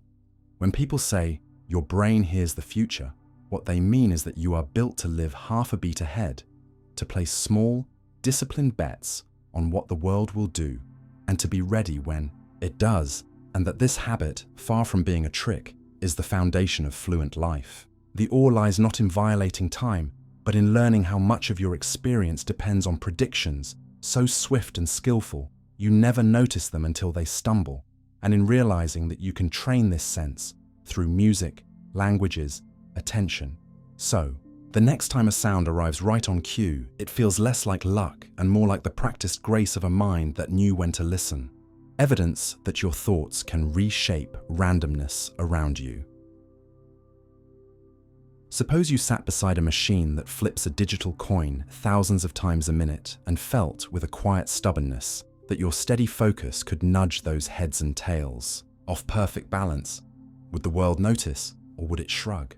To answer honestly, you need to separate romance from testable claims, because randomness has flavors. A software coin is only as unpredictable as its code, but a hardware random number generator draws straws from unruly physics. Thermal, noise, radioactive decay, quantum jitter. So researchers who take your hunch seriously use the latter, shield the devices, blind the procedures, and ask whether intention can tilt the stream even a hair. This program of work has been running for decades, producing mountains of data and a tangle of interpretations. And the fairest way to hold it is with the two hands of curiosity and skepticism at once. In one hand, you'll find results that keep people looking. Labs like Princeton's engineering group spent years asking volunteers to push a random device, high or low, and reported tiny but persistent biases in the intended direction across very large samples. Later, a widely cited meta-analysis pooled hundreds of such tests and concluded that, taken together, the deviations from chance looked real, but extremely small and maddeningly inconsistent from one study to the next. More recently, teams have even tried to scale the idea to the entire planet, with networks of hardware generators humming along in different countries and predictions registered in advance, then checked during moments when millions are emotionally synchronized by world events, claiming that the worldwide data wander slightly away from perfect randomness during those peaks, as if collective attention added a faint gravity to the numbers. In the other hand, you'll find the discipline that stops you from running too far ahead. The same meta-analysis that saw a whisper of an effect also flagged the classic hazards of small effects: selective reporting, declining size over time, and heterogeneity that makes any single number misleading. Independent reanalyses of the global network have shown that some headline-grabbing anomalies can be explained by ordinary quirks in the data or by choices made after the fact. And modern replications that locked down their analysis plans before touching the data have struggled to reproduce earlier claims, with some pre-registered projects concluding, after enormous sample sizes and careful controls, that whatever was, glimpsed before either isn't there or is too fragile to survive stricter methods. Still, there is something legitimately instructive here, even if the romantic version doesn't prevail. You learn what true randomness implies and how to test it. You learn why hardware sources based on quantum or thermal noise are prized over software. You learn how easily human wishes can leak into procedures through optional stopping, peeking at results, or tuning a filter after you've seen an outcome. And you learn why scientists now favor adversarial collaborations, registered analyses, and independent labs to guard against both enthusiasm and dismissal. If you want to weigh the strongest positive claims, you'll read that the long-run deviations in lab studies were measured in fractions of a percent and vanished in many individual sessions, that the global network runs on predictions logged in advance rather than storytelling after surprises, and that some recent experiments try to anchor mental push to existing motivations, for example, making desired pictures slightly more likely for smokers, rather than raw willpower, hoping that genuine desire is a better driver than abstract intent. an idea that has produced provocative patterns in some exploratory datasets, but has not fared well under strict replication.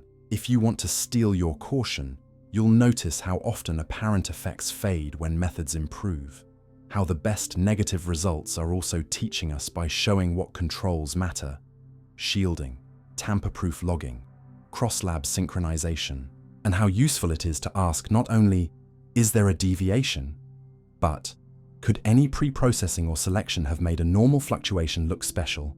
You'll also see that theories trying to explain mind over randomness by pointing to quantum measurement are, at present, interpretive metaphors rather than tested mechanisms, because nothing in standard physics licenses information to flow from your choice into a distant decay unless a channel, energy, fields, or feedback carries it. The grown-up view, then, is both simpler and more interesting than slogans. If your thoughts reshape randomness, the effect must be far smaller and less reliable than folklore suggests. And our best tools so far either do not see it or see something that dissolves under tighter light.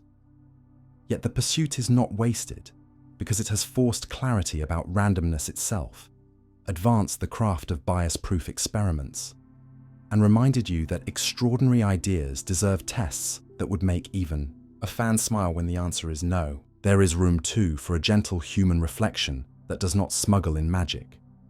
Your mind does reshape the world around you every day through the channels we know: attention, action, conversation, design, turning chance encounters into projects, accidents into lessons, and noise into meaning. If a subtler influence on raw randomness exists, it will be uncovered only by the same virtues that make science work anywhere else: patience, transparency, pre-specified tests, and the willingness to publish null results right beside curious ones. Until then, you can hold the question as an invitation rather than a verdict, living with a nose for wonder and a spine for evidence, aware that sometimes the most empowering answer is that the numbers didn't move, and that what changes the world most reliably is still what you choose to do. A strange chemical in the brain that could unlock hidden memories. Imagine discovering that forgetting is not a hole in your past, but a locked room with the lights off, and that certain molecules can briefly hand you the key. Not magic keys, not miracle cures, but very real chemicals that change how networks of neurons talk to each other, so that memories you couldn't reach a minute ago become available. And to see how that can be true without bending the rules of biology, you first need to swap the old picture of memory as fragile footprints that fade with time for a better one.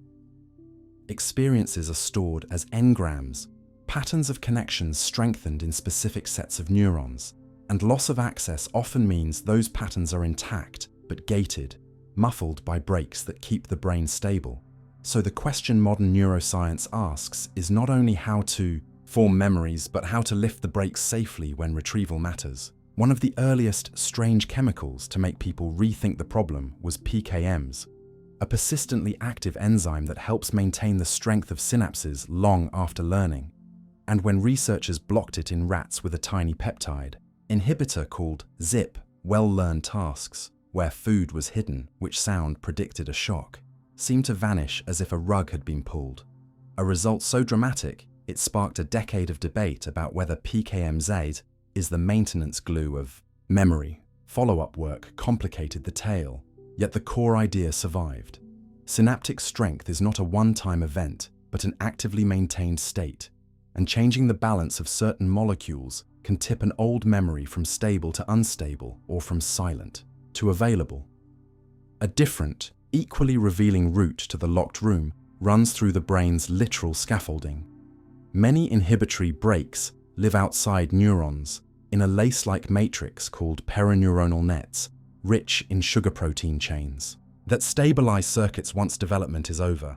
In animal studies, digesting parts of these nets with an enzyme or altering their chemistry temporarily reopens a juvenile-like window of plasticity, and when that window opens, old sensory maps can change faster, lost motor skills return more readily, and in some memory-impaired models, latent traces can be expressed again, as if the room's door was there all along but swollen shut, and softening the wood lets it swing. The risk, of course, is that a door without a lock can rattle in a storm, which is why the brain built nets in the first place.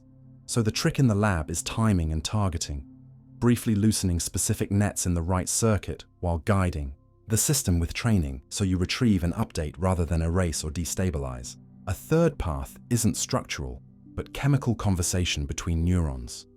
Memory retrieval and its emotional force depend on neuromodulators. Norepinephrine for arousal and salience, dopamine for value and learning, acetylcholine for attention. And encoding and tweaking these systems can change what comes back when you ask. Beta blockers like propranolol, given during the narrow reconsolidation window after a traumatic memory is reactivated, have been shown in several clinical and lab studies to reduce the memory's punch when it is stored again, not deleting content, but softening the physiological grip that keeps it intrusive. Conversely, boosting acetylcholine or stimulating dopamine during carefully timed review can sharpen access and strengthen updating, which is one reason sleep stages that naturally adjust these chemicals, REM and slow-wave sleep, are so important for both preserving and reorganizing what you learned. Yet the phrase unlock hidden memories also belongs to the level of gene switches, where experience leaves notes on the genome without changing the letters. Epigenetic marks tighten or loosen DNA packaging, so specific genes are more or less available, and drugs that influence these marks can change how readily neurons sprout new receptors or strengthen old connections. In mice, histone deacetylase inhibitors have reopened learning windows in adulthood, restored object recognition memory after injury, and made forgotten associations retrievable when paired with training. While a small molecule called ISRIB, which counters the brain's chronic stress response, slowdown in protein synthesis, has improved memory performance in aged animals and in models of concussion by letting cells make the proteins they need to consolidate and express stored patterns. None of these molecules injects a memory from outside. They lower the work required for existing circuits to light up together again. The most mind-bending evidence that the room is there even when the lights are out comes from engram tagging. By marking the neurons that fire during a specific experience in a mouse, and later reactivating only those cells with light or designer drugs, scientists have made apparently lost memories visible again, and have even swapped the emotional tone of an existing memory by reactivating one set of cells while teaching a new outcome. Although this is not a chemical you can swallow, it proves the principle behind the chemical work, that inaccessibility may be a problem of ignition, not of content, and that interventions which raise excitability or loosen inhibition at the right moment can let the same pattern fire to threshold and be felt as recall. The caution signs are as important as the lights. Many results live in rodents, where interventions can be delivered with exquisite precision. Human brains are far more complex, and unlocking is not the same as improving a life. There is a difference between recovering a grandmother's name and re-experiencing pain you've learned to quiet. Worse, memory is a living thing, and every retrieval edits as it restores. So chemicals that make recall easier also make rewriting easier, which is powerful in therapy when guided by a clinician, but risky in the wild if hype runs ahead of control. That is why the most promising clinical routes pair molecular nudges with structured experiences, exposure therapy, sleep timing, language practice, so that what gets strengthened or softened is chosen, not random. Still, the practical lessons you can carry now are surprisingly hopeful. Memory is not a fixed stash that evaporates. It is a network whose accessibility depends on gates you can, to some extent, influence. Sometimes those gates yield to everyday levers: sleep that consolidates and reorganizes, exercise that boosts growth factors like BDNF, spaced practice that reopens reconsolidation windows without any drug, and sometimes research offers experimental levers for the clinic when life has closed doors too hard to budge alone. Above all, you learn to ask better questions about forgetting, replacing "is it gone" with "what is keeping it quiet?" and what kind of nudge would make retrieval safe and useful. Questions that treat your mind not as a leaking bucket, but as a library with an attentive but cautious librarian. And if you step back at the end of this tour, a gentler insight settles in. The idea of a strange chemical unlocking hidden memories is not a fantasy of perfect recall. It is an invitation to respect the layered biology that protects you from being rewritten by every breeze, and to use that knowledge wisely, timing, context, and care, so that when you do reach for a locked room in yourself, you turn the handle with purpose and come back carrying not just what was lost, but what you're ready to understand. The place where gravity stops working and physics fails completely. If you want to visit the place where gravity stops working, you don't leave the universe. You go to the limits of our understanding, into regions where the equations that have steered us so well begin to contradict themselves, and the clean story of space-time curves under mass dissolves into a warning sign that reads, "Here be new physics." Start with the most dramatic address we know, the interior of a collapsed star, because general relativity, the theory that treats gravity not as a force but as geometry, predicts that if enough matter falls inward with no way to shed pressure, it can squeeze itself into a point-like knot where density and the intensity of curvature soar without bound, a singularity, not because something mystical happens there, but because the math you've been using refuses to return a sensible answer. And this refusal has a very specific meaning. Geodesics, the paths that free-falling particles and light follow, cannot be extended past that region. So your predictive power breaks, not because nature vanished, but because your map ran out of paper. You might think the danger lies at the black hole's border, the event horizon. Yet every test we've done tells you the horizon is surprisingly polite. An astronaut crossing a very large one would feel nothing exceptional at that moment. And it is only deeper in, where your rules insist on infinite curvature, that the trouble announces itself. To keep this breakdown out of sight, mathematicians proposed cosmic censorship, the idea that nature always hides true singularities behind horizons. But even when the curtain holds, a different failure shows up as soon as you add rotation or charge. Inside those solutions lurk inner boundaries called Cauchy horizons, where cause and effect bookkeeping becomes ill-posed and tiny disturbances can amplify without limit. A recipe for unpredictability that says, in effect, your initial data are no longer enough to determine the future, which is another way of saying physics has failed to be physics in there. The cure everyone suspects is to stop asking a classical theory to do a quantum job. Space-time, continuous and smooth in Einstein's picture, should begin to foam and fluctuate when you press it to lengths fantastically smaller than a proton. And at that scale, neither the geometric curves of relativity nor the familiar quantum rules of fields in a fixed background can stand alone. Several research programs try to meet you at that frontier with different promises. String theory replaces point-like particles with tiny loops that smear out would-be infinities and populates the world with extra dimensions that soften collisions. Loop quantum gravity quantizes areas and volumes, so that space itself comes in grains and some black hole cores can bounce instead of crush.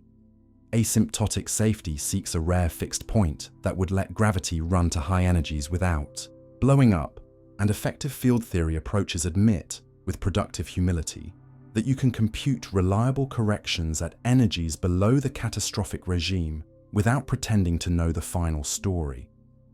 But whichever path you take, the headline is the same. The singularity is not a location you should picture. It is a diagnostic that tells you your language is out of range.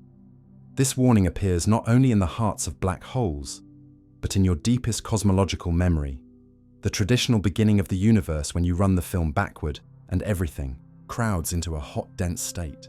The same equations that guide galaxy motions and light from the afterglow of the Big Bang also lead you, if taken literally all the way down, to an initial singularity, a first moment not defined by a cosmic birth cry, but by a failure of the rules to explain what came before or even what before could mean. And once again, quantum ideas offer alternatives.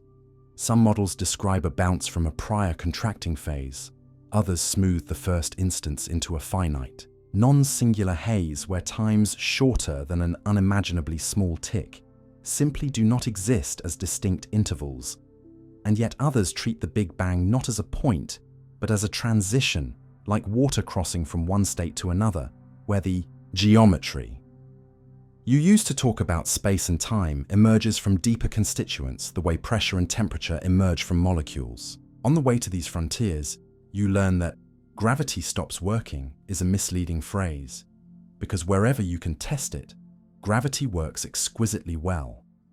It predicts orbits and gravitational waves with breathtaking accuracy. It explains the ticking of clocks in satellites and the bending of starlight near the sun. And even inside a black hole's outer regions, the equations still guide you. What stops working is not nature, but your extrapolation.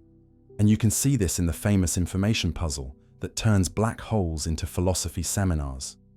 Combine gravity's geometry with quantum field theory near a horizon, and you get a slow, outward glow, Hawking radiation that seems to carry no details of what fell in, threatening to turn the universe into a shredder of information, which quantum theory abhors. Decades of argument have produced candidate resolutions, subtle correlations in the radiation, holographic bookkeeping that stores the interior's story on the horizon's surface, or dramatic proposals like firewalls that would make the horizon itself violent.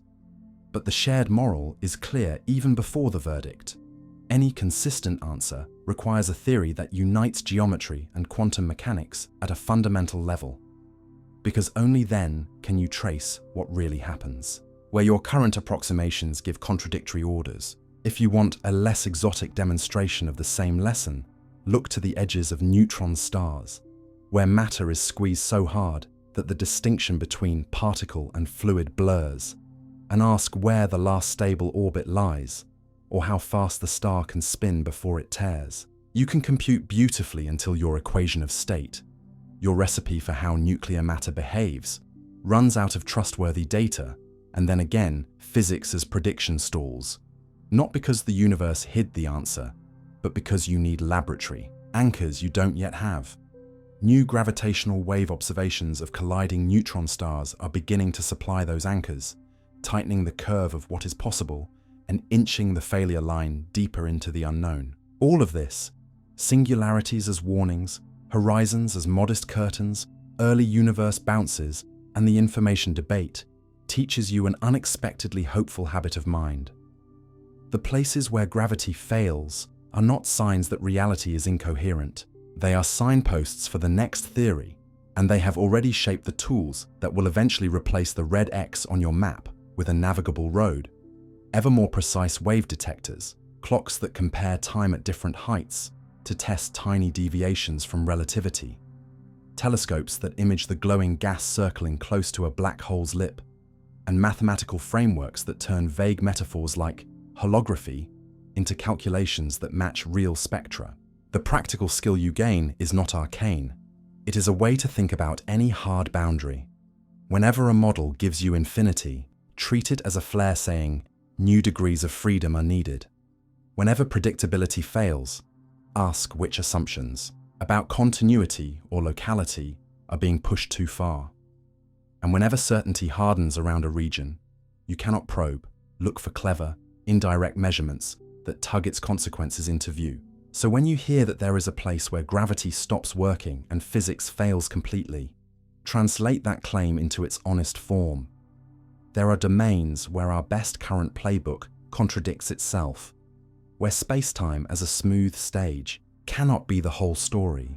And those domains are not distant fairylands, but logical destinations of stars, collisions, and the early cosmos. You do not need myth to stand in awe. You need only to appreciate that you live in an era where the failures themselves are becoming observable, where the universe is generous enough to show you its stress points, and where the most scientific kind of wonder is not the thrill of a mystery preserved, but the readiness to let a better language replace your favorite one when the world has outgrown it. Could now be a shared illusion, created by collective perception? What if now isn't a location in time you step into, but a treaty you sign with other minds, a fragile, continuously renewed agreement that lets a city change traffic, lights together, acquire land on the same vowel, and a stadium gasp as one, because when you look closely, Physics never hands you a universal present, and your brain never delivers raw reality in real time. So the experience you call now is stitched from 3 layers at once. How nature allows events to line up, how your nervous system bundles and predicts them, and how groups synchronize their attention until a private moment becomes a shared one. Begin with the coldest layer, the physical stage, where no law marks a single slice of the universe as the present, and different observers in motion can sort the same set of happenings into different, simultaneous stacks without anyone being wrong. Which is why railroads once forced towns to abandon local noon for standard time, and why modern navigation systems spend their days negotiating tiny clock corrections, so that airplanes, phones, and maps act as if they live in one coordinated moment. Move up to the biological layer and the picture warms.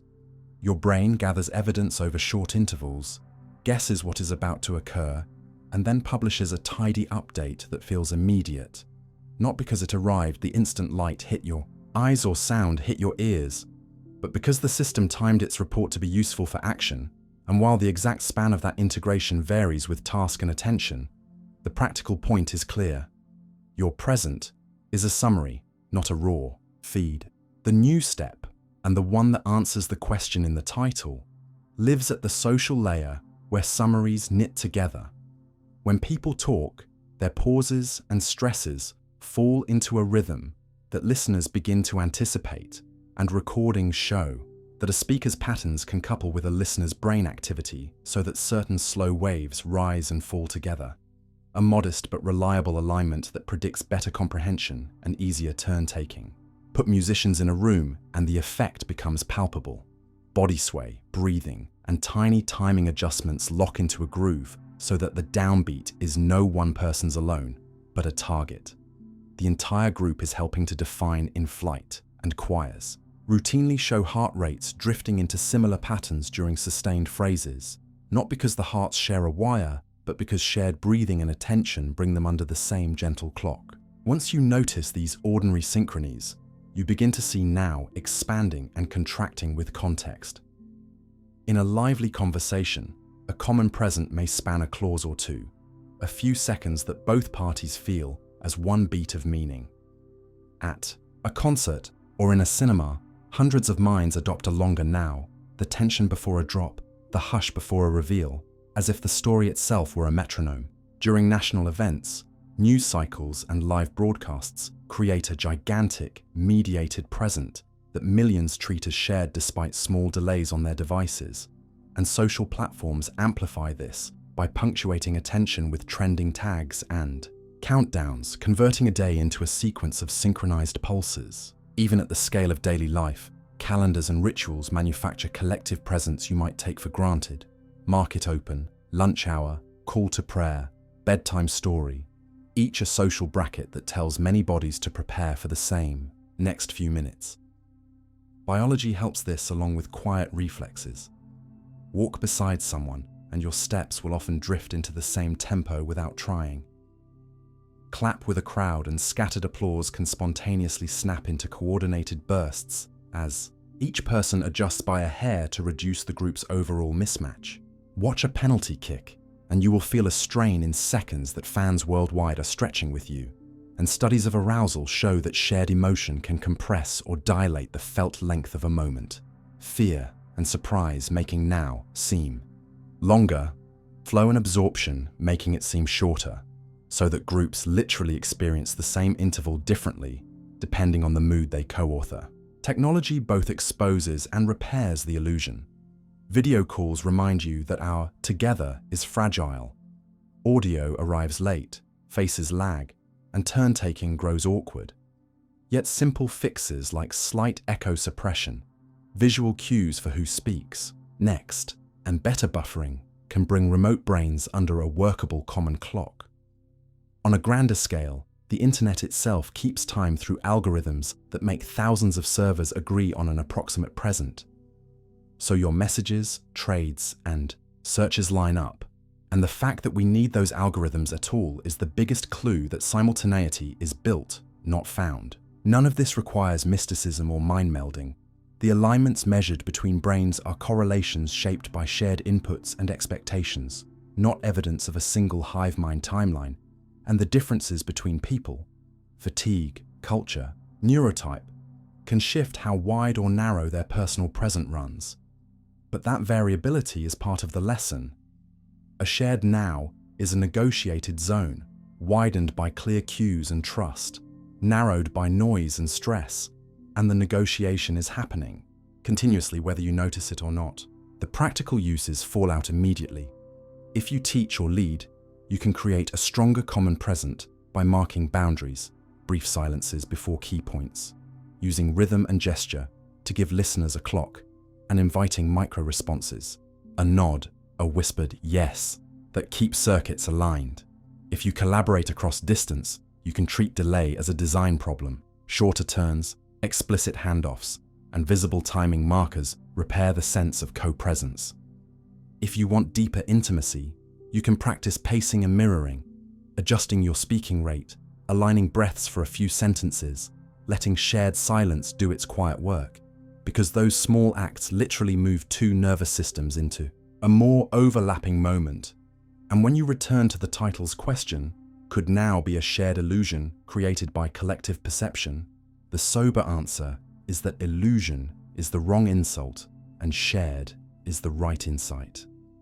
There is no master clock outside us handing down the present, but there is a remarkable human ability to coordinate private timelines until action feels simultaneous and meaning lands together, an ability that scales from a whispered duet to a city's morning commute. If you treat that ability with respect, it becomes a skill you can strengthen rather than a trick you must unmask.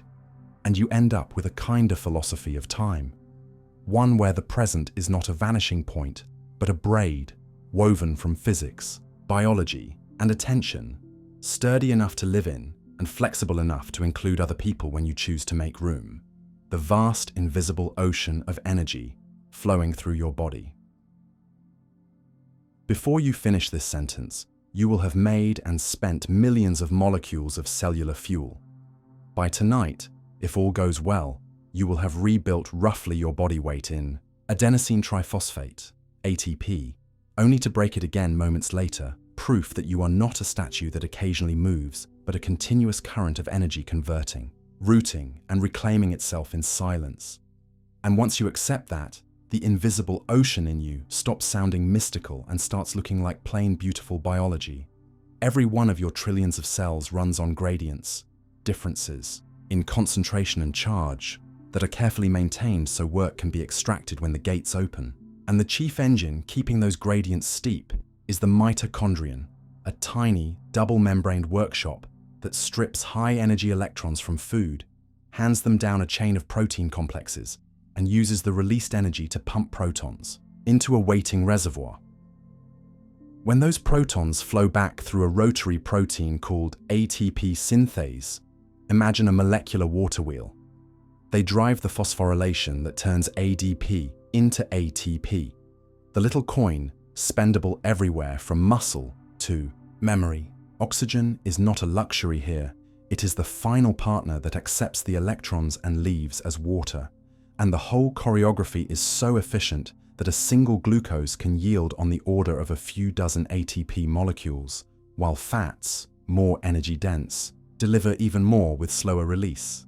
Your cells choose among these fuels by context, intensity, and availability, not by ideology. The ocean is electrical as well as chemical.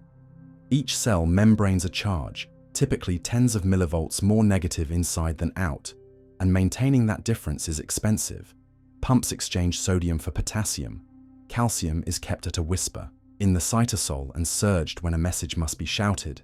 And the brain in particular spends a disproportionate share of your resting energy bill just to keep those gradients ready for use. When a neuron fires, it isn't spewing sparks. It's opening selective pores that let ions rush according to stored differences. A controlled collapse that carries information forward before pumps restore the poised state, and down at the synapse, vesicles fuse to release transmitters that are recycled and refilled in a tight economy where waste is unaffordable. Meanwhile, glial cells manage the neighborhood, buffering potassium, shuttling lactate as a fast fuel during bursts of activity, reminding you that energy is a community project, not a solitary sprint. Muscles convert chemical potential into mechanical work with the same rigor. Myosin heads ratchet along actin filaments by spending ATP in tiny, coordinated strokes. And even when you are still, your heart is never still. Billions of those strokes in cardiac fibers push some 7,000 liters of blood through elastic vessels each day, a pressure wave of energy that branches into capillaries thin enough for red cells to fold and slide, delivering oxygen and gathering carbon dioxide. For disposal, the heart's timing emerges from ion channels in pacemaker tissue, a slow leak toward threshold that triggers waves of depolarization through a conduction system. And that wave can be measured on the skin because a body full of salt water is an honest conductor. Electrocardiograms, electromyograms, electroencephalograms are simply ways of eavesdropping on the ocean's surface. Zoom down again and energy becomes choreography inside organelles. The endoplasmic reticulum sequesters calcium and releases it in flickers that trigger contraction or secretion. Peroxisomes trim fatty acids, lysosomes recycle worn proteins, and the cytoskeleton, microtubules and actin, acts as a physical highway where kinesin and dynein motors haul cargoes step by ATP-fueled step toward destinations a cell body away. Even DNA expression is energy-priced. Unwinding chromatin, copying transcripts, proofreading, and shipping them to ribosomes all cost ATP or GTP. And the ribosome itself is an assembly line that turns that investment into thousands of new proteins. A second, each folded by chaperones that burn fuel to prevent sticky mistakes. None of this would hold together without water, the medium of your ocean, which is not inert background, but a dynamic network that coordinates ions, cushions collisions, and sets the stage for enzymes to work quickly. Salts dissolved in that. Water, sodium, potassium, chloride, bicarbonate, phosphate create the electrolytic context for every pulse and contraction, while buffers keep pH close to the narrow band where proteins keep their shape. When you sweat, you are not merely losing water, you are adjusting a heat budget, evaporating to dump thermal energy so cellular chemistry can run in range, and your skin radiates infrared light continuously because at body temperature, you are a warm source against a cooler world. Stand in a dark room with the right camera, and you will see yourself glowing with a couple 100 watts of heat. About the same as a few incandescent bulbs, an honest accounting of the difference between what your chemistry makes and what your muscles and organs actually keep. The ocean has repair crews and emergency rules.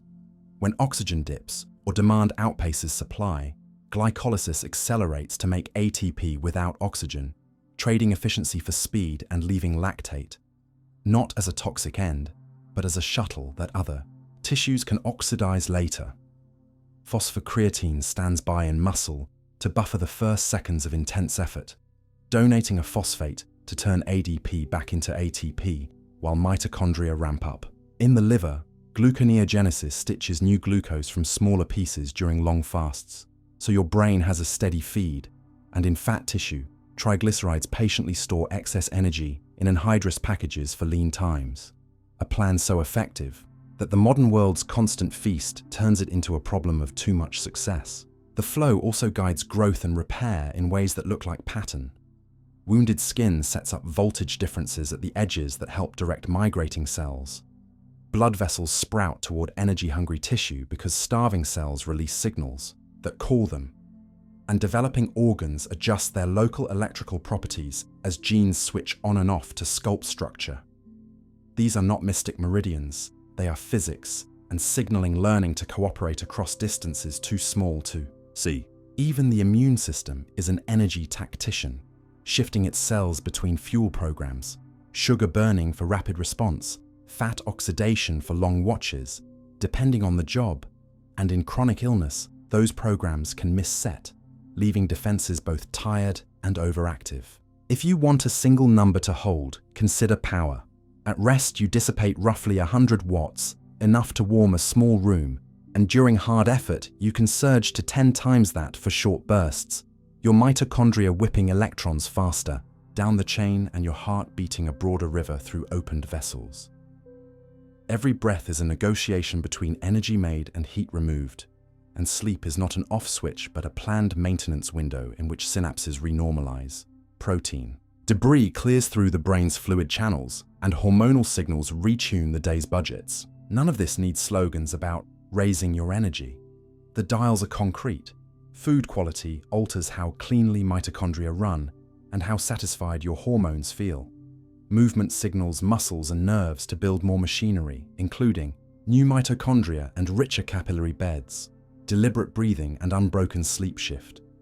Autonomic balance, so blood flow matches need and inflammation stays in bounds. Sunlight in the morning and darkness at night reset clocks that govern when enzymes and transporters are most efficient. Even posture and hydration change how easily that inland sea moves through tissue and how well pressure pulses reach their targets.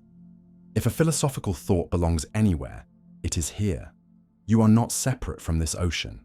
Your choices are the small coastlines that guide it. Meals, footsteps, bedtime, sunlight, conversations that calm or rile. While the deep currents run on rules older than language, running whether you pay attention or not. Paying attention is not a moral duty. It is simply a way to regain leverage, to feel the faint hum of turbines under your ribs and the light pressure of a pulse in your fingertips, and to realize that fatigue, fog, or focus are not mysteries, but states in a living power grid. So the next time you think of energy as a mood, remember the truer picture. Gradients built at molecular cost, charges held just so, pumps and motors spending currency that mitochondria mint from breath and food, heat leaving your skin. Like starlight, pressure waves mapping every artery, and billions of tiny engines pushing you through an ordinary day. Letting that reality in does not strip the magic, it clarifies it. Because the ocean is real, measurable and responsive, and knowing where its dials sit is the kind of quiet knowledge that can make a tired life steadier, a strong life gentler, and your sense of yourself less like a mystery and more like a marvelous humming fact. Why some scientists think consciousness isn't inside your brain. What if you've been looking for consciousness in the wrong place? Not in a sealed room behind your eyes, but in the living circuit that links your brain, your body, your tools, and the world you move through. Because a growing family of ideas in cognitive science argues that experience is not produced inside and then projected outward. It is enacted by a loop of sensing and doing that stretches into the environment. And once you test that claim against simple facts, the boundary of mind stops at your skull only by convention. Start with the least controversial piece. Your nervous system is a prediction and action machine that constantly uses movements to make sense of ambiguous input. When you tilt your head to catch a glint, trace a shape with your fingertip to recognize it, or whisper a sentence under your breath to understand its rhythm. You are not consulting a finished inner movie, you are performing an experiment that changes what reaches your receptors, which means part of what you experience. Depends on how you probe the world. Now add a second layer. Tools and external aids do not merely help you think, they can become temporary parts of the thinking system, and this is not poetry. In classic primate studies, neurons that normally respond to touches near the hand expand their reach after the animal learns to use a stick, firing as if the tool were part of the body's sensing space. Surgeons talk about feeling through laparoscopic instruments. Blind travelers sense curb edges through canes, and skilled gamers develop control loops so tight that controller and hand behave as one. In everyday life, you draft a shopping list to relieve working memory, sketch a diagram to discover a pattern your head alone would miss, rotate Tetris pieces on a screen to outsource mental rotation, or set phone reminders that stand in for future you. Each act is cognitive offloading, and when you take the aid away, your performance drops because the full system has been amputated. This is the core of the extended mind proposal. If the same functional role that a memory or calculation would have played inside the brain is played just as reliably by notebook, keyboard, map, or partner, then the physical location of The parts is less important than the way they're organized into a single, task-solving unit. A related but deeper claim, called enactivism in some circles, says that perception itself is not a stream sent inward, but a skillful guidance of action. A learned mastery of the ways sensory inputs change when you move. You know what? Red looks like not only because of a retinal code, but because of the practical expectations your brain-body system has built about how surfaces behave under light and touch. You know the solidity of a cup not as an abstract property, but as a web of regularities you can test with grasp, lift, and tilt. Switch the regularities: virtual reality, weightless environments, altered gravity, and perception reorganizes as you relearn the rules, which implies that conscious feel is partly authored by the environment's lawful structure and your abilities within it. The ecological view calls these abilities affordances. Stairs invite climbing for legs of a certain length, door handles invite turning for hands of a certain shape, and experiments show that your perceptual judgments of what is reachable or passable shift with body state, fatigue, and tool use, demonstrating that what you see is already entangled with what you can do. None of this denies the importance of the brain. It reframes it as a controller in a closed loop rather than a theater. Cortical maps change when you adopt tools. Motor plans incorporate the mass and timing of objects you wield, and even quiet contemplation often recruits eye and hand micro-movements, as if your system were rehearsing interactions with an imagined scene. Language itself is a public technology that rewires attention and memory. The habit of writing lets societies build thoughts layer by layer across generations, and reading silently is a culturally learned skill that turns marks in the world into inner voice, effectively installing a controllable input stream into your head. Newer theories of brain function strengthen the outward tie. In predictive processing and active inference, the brain's job is to keep its sensory predictions accurate by acting on the world to make inputs conform to expectations, like moving your eyes to center a face or lowering your voice to match room acoustics. Which means action is not a late add-on, but a core part of perception. By that light, the environment is not a stage, but a partner. Your system continually queries to reduce uncertainty, and the better your access to manipulable props, pens, sliders, instruments, the richer your conscious grasp can be. This is why pilots talk about becoming one with a cockpit's instruments, why laboratory scientists think with their hands, and why classrooms built around manipulatives often produce deeper understanding than lecture alone. A more radical edge of the debate asks whether consciousness is constituted by these loops, or merely supported by them. Mainstream neuroscience still treats neural activity as the immediate substrate of experience, shut down large-scale cortical dynamics, and reports of consciousness vanish. Yet, even within that view, it is clear that what those dynamics are about and how they stabilize depends on bodily signals and environmental structure. Heartbeats and breathing shape the excitability of cortical tissue, gut, and posture signals, influence mood and attention, and the availability of reliable external memory changes what it feels like to hold a plan in mind. Some frameworks draw the circle wider still. Certain mathematical theories of experience quantify consciousness as the degree to which a system's parts causally inform one another, which in principle allows that non-biological systems with the right organization could host experience-like properties, while philosophical positions such as panpsychism suggest that mind-like qualities might be basic features of matter that complex brains organize into the rich stream we know. You do not need to endorse these speculative edges to grasp the practical middle. At minimum, consciousness as you live it is not sealed off. It is conditioned by the body's rhythms, extended by tools, and stabilized by culture. The payoff of thinking this way is less metaphysical than actionable. If experience depends on loops that cross the skull, then changing the loop changes experience. Arranging your workspace to surface the right cues at the right time, choosing tools that externalize fragile steps, timing demanding thinking to your bodily cycles, light, movement, meals, sleep, and building shared representations with collaborators so the group's mind carries what no single head could.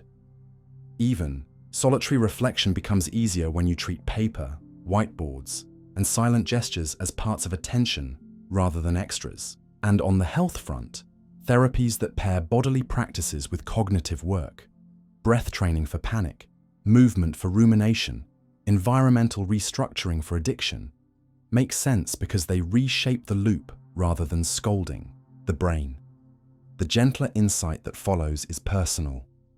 When you stop hunting for you in a small place and start watching the whole circuit, you notice how experience clarifies when you pick up the right pen, sit in the right light, or walk at the pace that lets thought and step lock together. You learn to respect the way a trusted friend's questions become part of your thinking, how a community's language gives you categories you did not have alone, and how the world can serve as more than scenery, as a collaborator that, when arranged with care, lets consciousness bloom. Seen this way, the claim that consciousness isn't inside your brain is not a denial of neuroscience, but an invitation to a wider map. Your brain is necessary, but the mind you feel is a choreography performed by brain, body, and world together. And the more skillfully you design that choreography, the more spacious, lucid, and humane your experience can become. Mysterious spiral signals coming from beyond the observable universe. Picture an astronomer holding up a map of the sky where the colors don't show brightness, but the direction of light's tiny wiggles.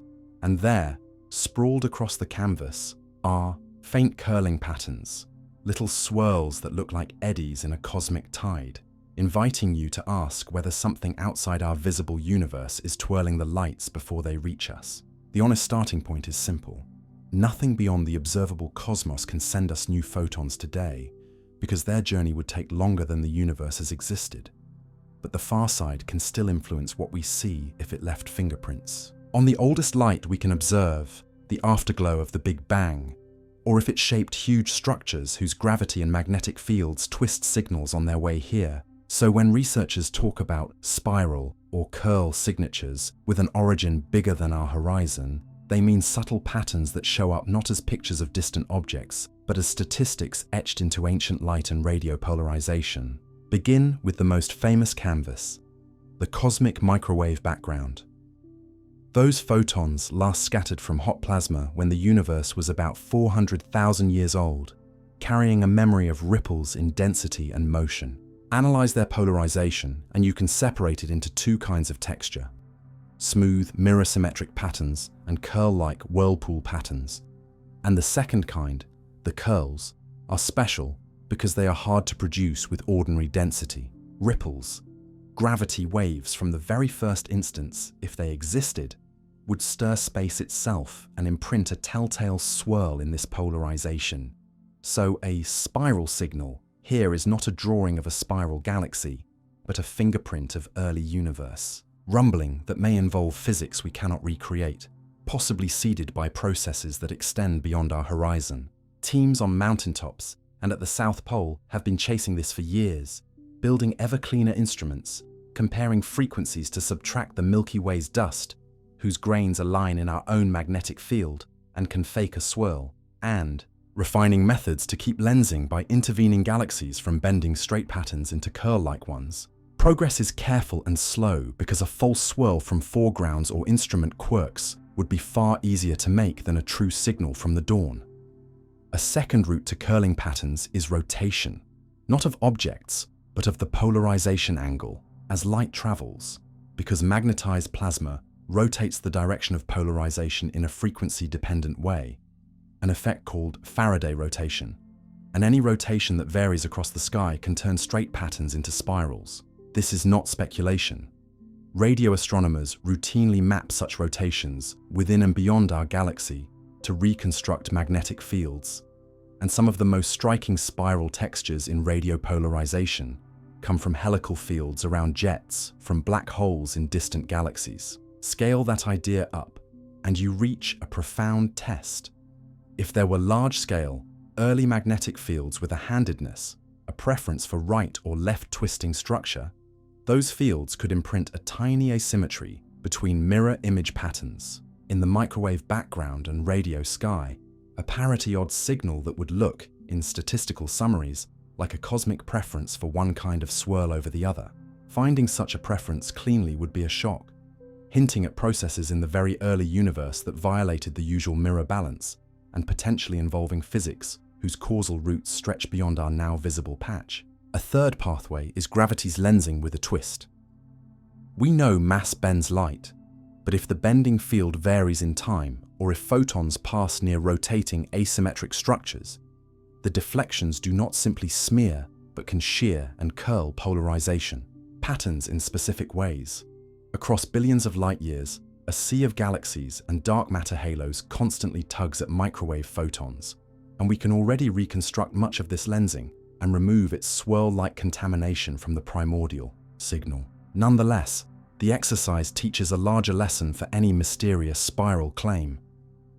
The universe is full of ordinary mechanisms that can carve curls into maps, dust, plasma, lensing, so any residual hint of a beyond-the-horizon influence must survive a gauntlet of foreground cleaning, cross-frequency checks, and independent measurements with different telescopes and techniques. There are more exotic proposals that keep debate lively but require even tougher evidence. If space-time on the largest scales has an unusual global shape, like a space that wraps around on itself, it could produce repeating patterns or correlated orientations that masquerade as spirals. If the early universe spawned topological defects such as cosmic strings, their wakes and lensing would draw sharp lines and curls into background light. If new fields pervade the cosmos and couple weakly to photons, they could rotate polarization, uniformly or in patches, leaving a faint spiral drift that looks the same at all frequencies, unlike Faraday rotation, and would thus be separable. Several analyses over the years have hinted at tiny global rotations of polarization or mild alignments in quasi-polarization angles, but the most sober readings emphasize that systematics and selection effects are cruel teachers, and claims have risen and fallen as data and methods improved. Meanwhile, the radio sky has delivered its own surprises that headline writers can spin into mysterious spirals, ring-like radio structures that turned out to be the ghostly edges of vast galactic outflows, repeating millisecond bursts that sometimes show twisting polarization as their signals thread magnetized environments near young neutron stars, even diffuse arcs in our own galaxy that betray the layered sheets of magnetized gas surrounding us. But these are local or intermediate distance laboratories, valuable for learning how real plasmas carve spirals into light, not messages from beyond the horizon. Their value to the big question is methodological. By understanding how nearby media produce curling signatures, we build the catalogues and cleaning tools that let us strip those effects from the primordial canvases. The practical craft behind all of this looks almost prosaic next to the romance of signals beyond the observable universe, but it is how truth is kept. You observe the same patch of sky at multiple wavelengths to separate dust and plasma from ancient emission. You compare instruments with different systematics and scan strategies to make sure a swirl isn't soldered into your hardware. You simulate the whole pipeline with fake skies to verify that your algorithms neither invent nor erase curl power. You cross-correlate microwave patterns with galaxy maps to identify what lensing has done and undo it statistically. And you publish not only power spectra, but null tests that are supposed to be empty, because an honest empty result is as valuable as a weak positive when the signal you seek is barely above zero. If the day comes when a residual swirl remains after all of that, consistent across instruments, stable across frequencies, persisting under new foreground models, interpretation will still demand restraint. The most conservative reading will. Say you have detected evidence for gravitational waves from the early universe or for a uniform polarization rotation, both of which can be framed without invoking influences truly outside our horizon. Only if additional parity-violating patterns appear, or if the signal's scale and shape contradict standard predictions in ways that point to super-horizon physics, will the beyond language earn its keep, and even then the path forward will be to ask which model of the very early cosmos and which new particles, fields, or symmetries best explains the data. The soft closing thought is this: the sky already contains more spirals than any myth requires. galaxies with winding arms, magnetic fields with helices, polarization maps with curls born of gravity and plasma, and learning to separate these honest spirals from a possible primordial one is a long, patient apprenticeship. You do not need to pretend that messages arrive from unreachable realms to feel awe. You need only to appreciate that we can read the universe's oldest light well enough to ask whether it prefers one twist over another, and that by testing that preference with care, refusing drama, welcoming nulls, sharpening instruments, we inch toward an answer that, if it truly points beyond our visible horizon, will do so not with a shout, but with a whisper of curls that survived every earthly explanation we could throw at them. The shadow biosphere, hypothesis, hidden life forms beside us.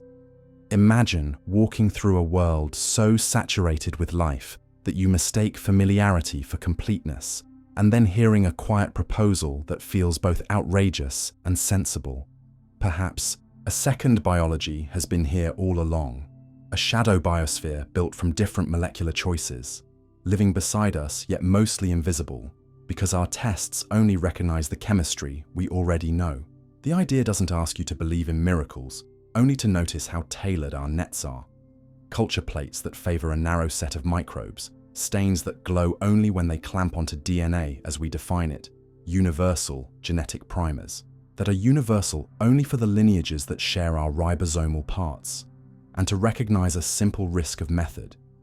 If you fish with a certain hook, you will catch a certain fish, and you may conclude too quickly that nothing else swims there. Consider how much ordinary life escaped us for a century. The so-called plate count anomaly, where the overwhelming majority of microbes in a sample refuse to grow in standard lab conditions, and how newer methods that read environmental DNA directly or mimic native habitats in tiny chambers suddenly revealed a vast menagerie we had almost missed, a humbling rehearsal for the deeper possibility that some lineages could sit just beyond our assumptions, not because they are occult, but because they use alternative parts. What kind of other are we talking about? Not cartoon silicon creatures in the sewers, but plausible variations on Earth's biochemical theme. Life as we know it makes proteins from left-handed amino acids and builds genetic backbones on right-handed sugar units. Mirror choices would produce polymers that our enzymes can't read or digest, allowing a shadow lineage to be chemically quarantined even while sharing our ponds and soils. Membranes, too, have options. Bacteria and eukaryotes build them from fatty acids linked by one kind of chemical bond, while archaea use a different backbone and opposite chirality in their lipid anchors, a deep split that hints there is more than one viable solution to simply being a cell. Even the genetic scaffold admits alternatives. In the lab, synthetic biologists have crafted xenonucleic acids with different sugars or backbones that can store information, copy themselves, with engineered enzymes, and evolve rudimentary functions, proof that Darwinian heredity does not belong exclusively to DNA and RNA. Add to this the observation that living catalysts sometimes swap cofactors in surprising ways, or that entire metabolisms can be retuned to thrive in extremes of salt, pH, pressure, and radiation, and you begin to see how a lineage founded on a slightly different alphabet or mirror set could tuck itself into niches we rarely sample or misread. The hypothesis earns attention not only by what could exist, but by what would be missed. Many environmental surveys key on the ribosomal gene because its slow change marks family trees, yet a creature with a different translation machine would hide from those primers. Common fluorescent dyes bind the grooves of DNA's standard backbone and would go dim against an unfamiliar one. Enzymes we use to slice and copy genetic material are exquisitely specific to our chemistry, which means a negative result with those tools tells you more about the tools than about life. Even the simplest proof-of-life assays, growth on a dish, conversion of labeled nutrients, are biased toward our dietary habits and temperature preferences, a fact driven home by the discovery that large fractions of Earth's biomass live slowly in the deep subsurface on budgets and timescales our incubators rarely honor. Of course, the field carries scars from premature claims, and those scars are healthy. You may remember the excitement over a bacterium reported to build itself with arsenic in place of phosphorus. A dramatic, weird life headline that later, analysis tempered, showing the organism still required ordinary phosphate and that arsenic didn't substitute into its DNA. The lesson is not that strangeness is impossible, but that proof must be as unconventional as the claim. Show a stable, replicating system that maintains its difference under careful controls. Rule out contamination with brutal thoroughness. And, crucially, demonstrate that the alternative parts are in the informational heart of the cell, rather than just clinging to the periphery. How would you search honestly? You'd stop asking only, do I see DNA I recognize? And start asking, do I see the signatures of life independent of a specific alphabet? Look for homochirality, strong preference for one hand of molecules, wherever chemistry alone would produce a 50-50 mix. Hunt for repeating polymer patterns in mass spectra that betray templated assembly rather than random muck. Measure how a community of molecules resists thermal chaos or maintains energy gradients over time. Use general metabolism assays that track gas exchange or redox changes without assuming known pathways. And design agnostic instrument packages that combine chirality checks, complexity metrics, and broad-spectrum separation so that an unfamiliar biochemistry has multiple ways to leave a coherent footprint. On Earth, you'd carry those packages to places where ordinary life already pushes envelopes: hypersaline brines, alkaline lakes, deep basalt pores, subglacial brine veins, and to places where ordinary surveys struggle, like tiny particle-attached communities in dust or the thin films on mineral grains that see little sunlight yet constant electrochemical whispering. The payoff, either way, is big.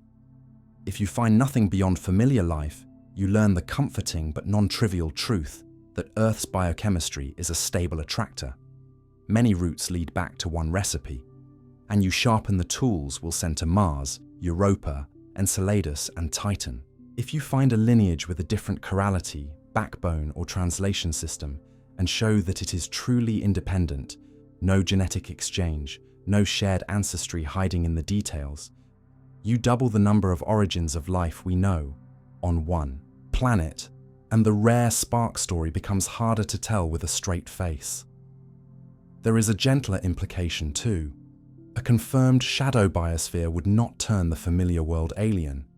It would make it richer, reminding you that life is a category larger than the local tradition you happen to inhabit. It would force textbooks to separate what is essential: information storage, copying with variation, energy harvesting, boundary maintenance, from what is parochial, this sugar, that lipid, those 20 amino acids. And it would teach a public, hungry for wonder, that skepticism and openness are not enemies but partners.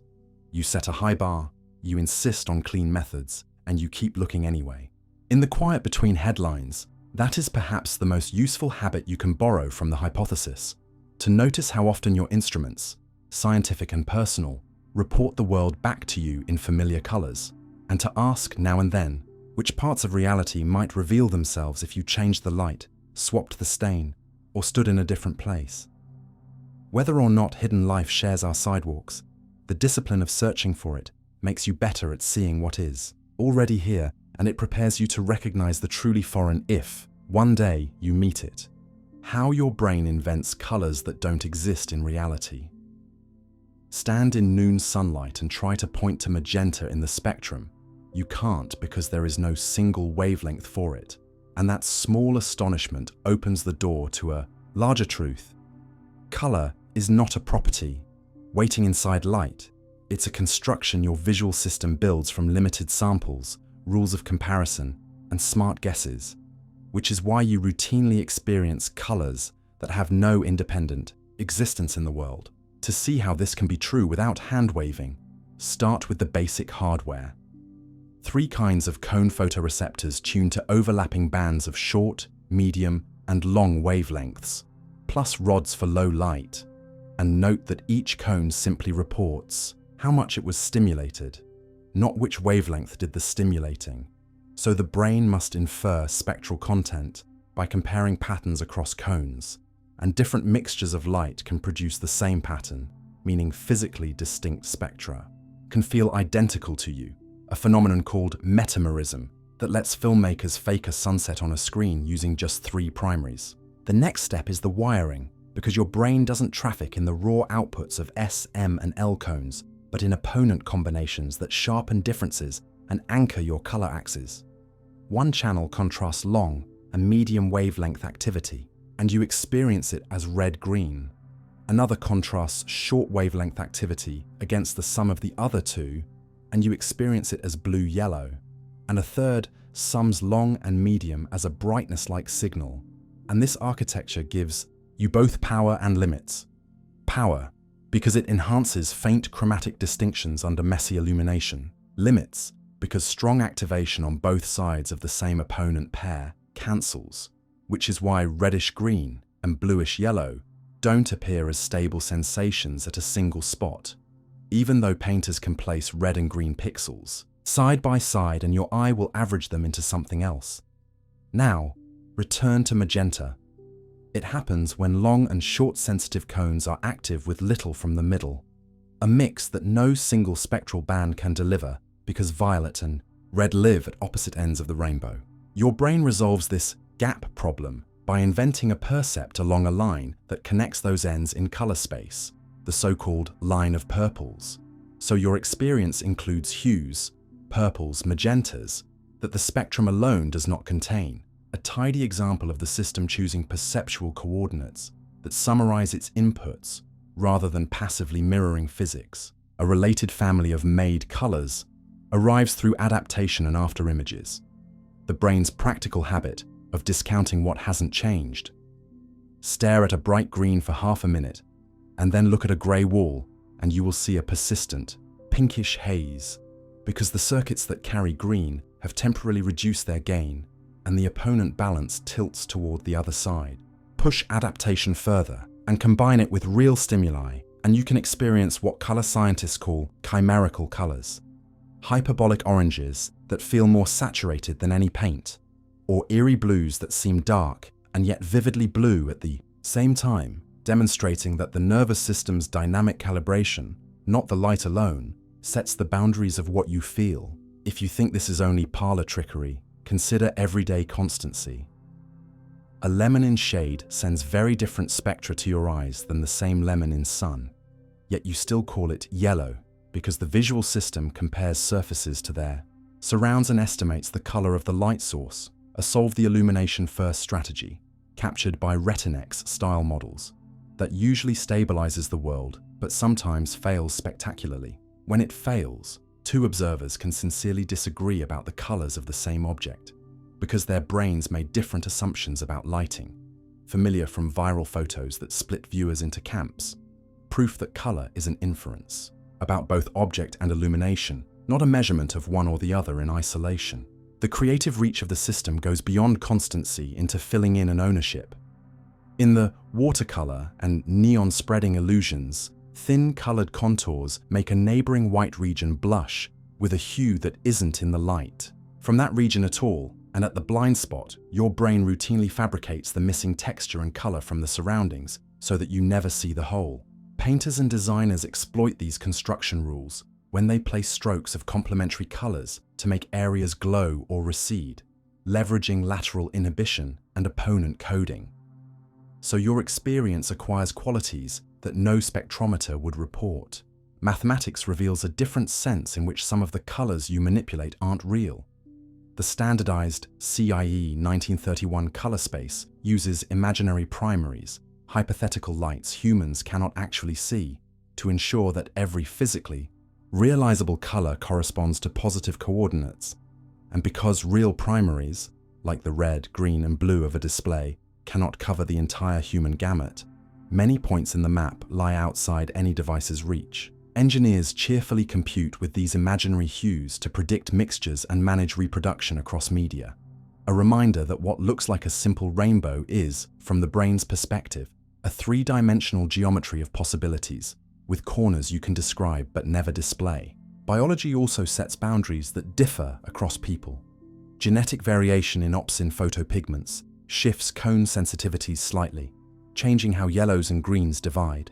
Some individuals, often women with two different long-wavelength opsin genes on their X chromosomes, may express 4 distinct cone types and exhibit finer discriminations in certain ranges, a subtle form of potential human tetrachromacy.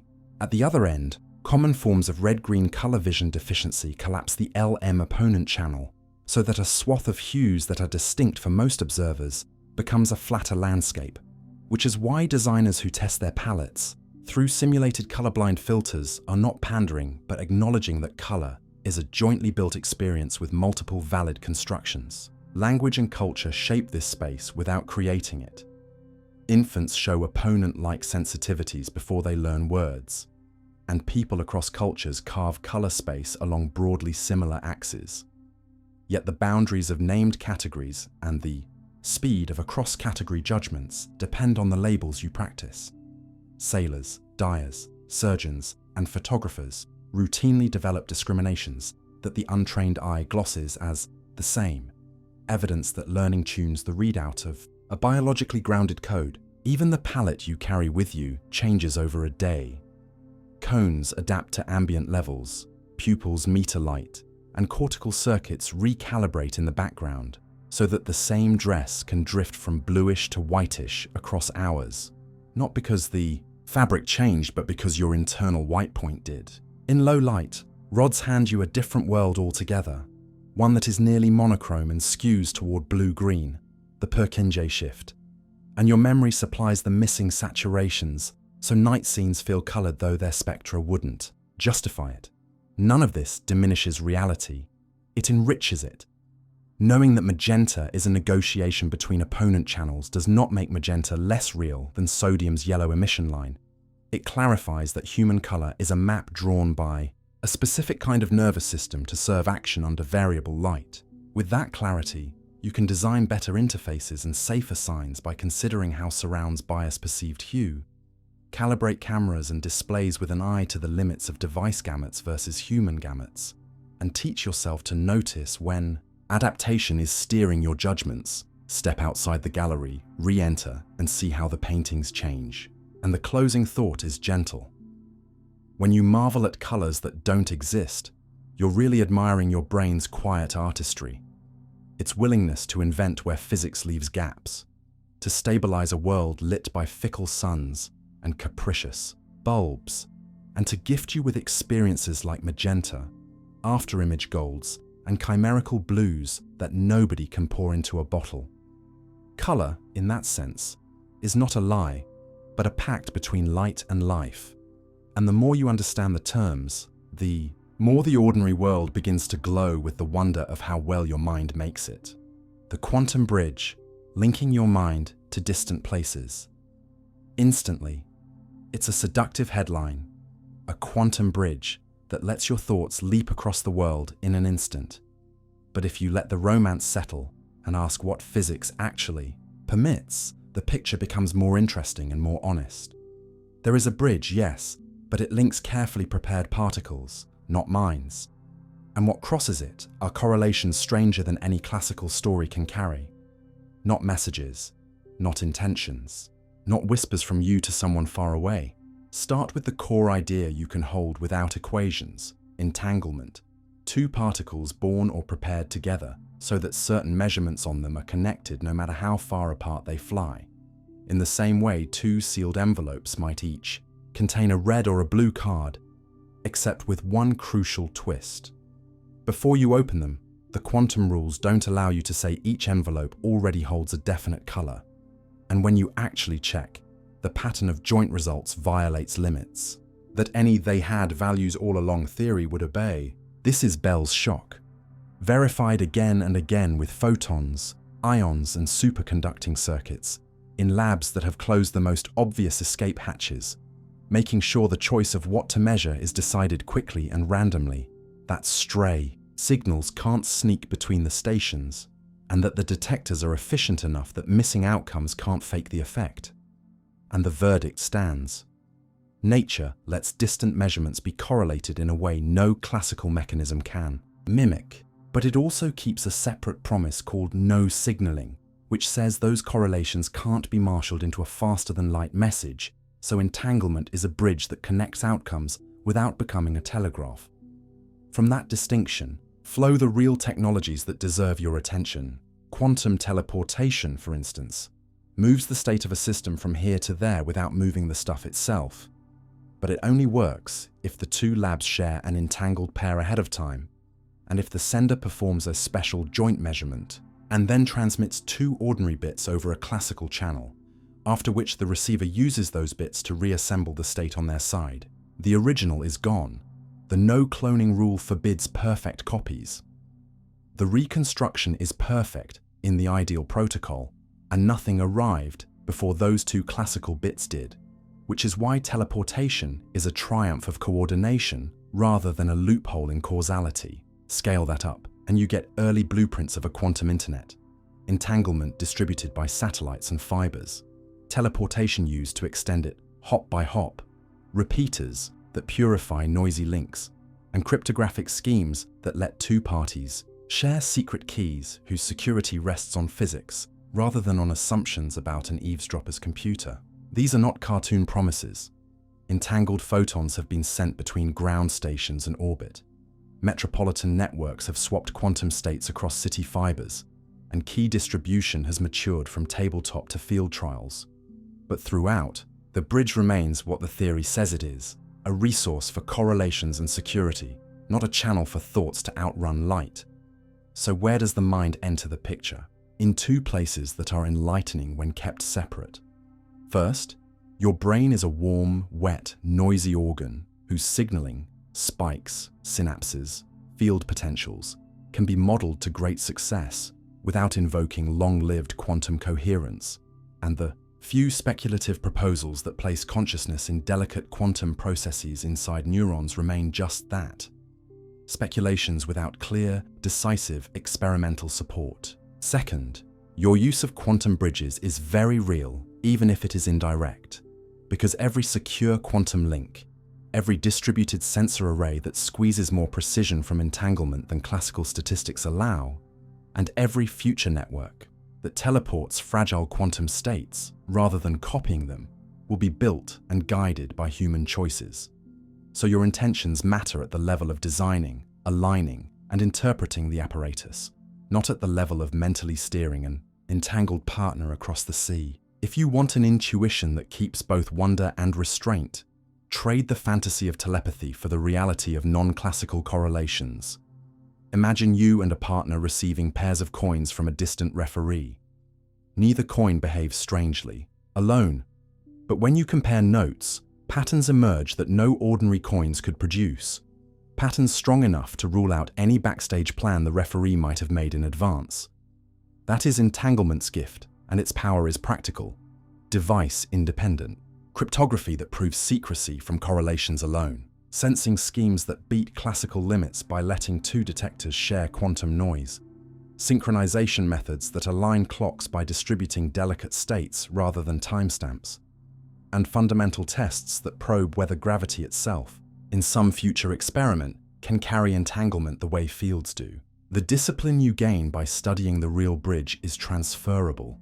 You learn to separate correlation from communication, to ask which claims survive pre-registered analyses and loophole-free designs, to track what information actually moves and at what speed, and to spot the moment a story swaps careful words like linked outcomes for sweeping ones like instant influence. You also learn that the most interesting truths in modern physics are often the ones that enforce limits. No copying of unknown quantum states, no message faster than light, no explaining entanglement by hidden variables that respect locality, and that those limits are not cages, but scaffolds on which new capabilities are built. If you still want poetry in the picture, there is plenty, but it is the kind that stands up under audit. The world allows connections that are deeper than classical bookkeeping. Yet it also protects causality so strongly that even those connections must wait for ordinary signals to do useful work. Your mind, curious and careful, can cross continents instantly in the only way that matters. By understanding how to weave entanglement and classical communication into tools that serve real needs. And the honest ore lives right there, in a bridge that refuses to carry gossip but will, if you respect its rules, deliver something rarer. Certainty that two distant hands share a secret only physics could have written. A rare genetic switch that may turn on new human abilities. What if the difference between an ordinary human trait and a seemingly new ability is not a wholesale rewrite of your DNA, but a tiny toggle, a rare genetic switch that changes when, where, or how strongly a gene is used? And if you learn to look for those toggles, the line between the possible and the actual becomes far more interesting than hype allows. Start with the cleanest example we know, adult milk digestion, because for most of mammalian history, the gene for lactase quietly dimmed after weaning. Yet in several human populations, a single stretch of DNA far from the lactase gene acts like a dimmer knob. When a handful of mutations appeared in that enhancer, they kept the lactase program on into adulthood and unlocked a cultural biological feedback loop. Dairying spread where the switch existed, and the switch grew common where dairying fed children, so a tiny regulatory tweak created a new everyday ability. Getting calories and water from a risky food safely, this is the template you'll see again and again. Rare changes in the control wiring of genes, not the gene's core recipes, yield sizable differences in performance. Other toggles look more like hidden superpowers until you read the fine print. Disrupt the myostatin brake that restrains muscle growth, and you get extraordinary bulk and strength in animals and in a few documented people, because the stop signal is lowered. The trade-offs are real. Tendons and metabolism pay the bill. But the principle stands. A single molecular switch can shift a body's capacity window. In another family, a change in the receptor for the hormone that stimulates red blood cell production led to higher baseline hemoglobin and remarkable endurance, paired with medical risks from thickened blood. In bone, rare variants in a receptor called LRP5 strengthen the signals that build mineral, producing skeletons unusually dense and fracture-resistant. A gift in aging, but one that complicates surgery and imaging. None of these stories is a comic book, mutation. Yet each shows how a small edit in a pathway's on-off logic becomes a life-size change in what a person can do. Switch doesn't have to mean on-off in the literal sense. It often means a retiming or retargeting of expression that creates abilities tuned to specific environments. High-altitude Tibetans carry versions of oxygen-sensing genes that keep hemoglobin from spiking dangerously while still delivering oxygen efficiently. A metabolic reprogramming that turns thin air into livable air. Among sea nomads who dive repeatedly without tanks, genetic tweaks in hormone pathways correlate with larger spleens, the body's oxygen reservoir, so a plunge lasts longer before the urge to breathe overwhelms. In Arctic groups sustained. On marine fat, variants in lipid processing genes tune membranes and energy use so cold, and diet become allies rather than threats. Each case reads like nature discovering a new setting on a familiar dial, not installing a foreign part. Some switches change perception, extending the range of what you can sense. Most of us see color with 3 cone types, but a subset of women carry 2 slightly different red cone genes on their 2X chromosomes and express 4 cone classes. Psychophysical tests suggest they can discriminate mixtures that look identical to the rest of us, not because they grew a new organ, but because the retina's palette gained 1 more primary, 1 extra channel in the same orchestra. Other variants shift taste or smell thresholds, making some people super tasters of bitterness or unusually sensitive to specific odors, which sounds trivial until you realize that diet, health risks, and even social preferences follow from what your senses admit or refuse.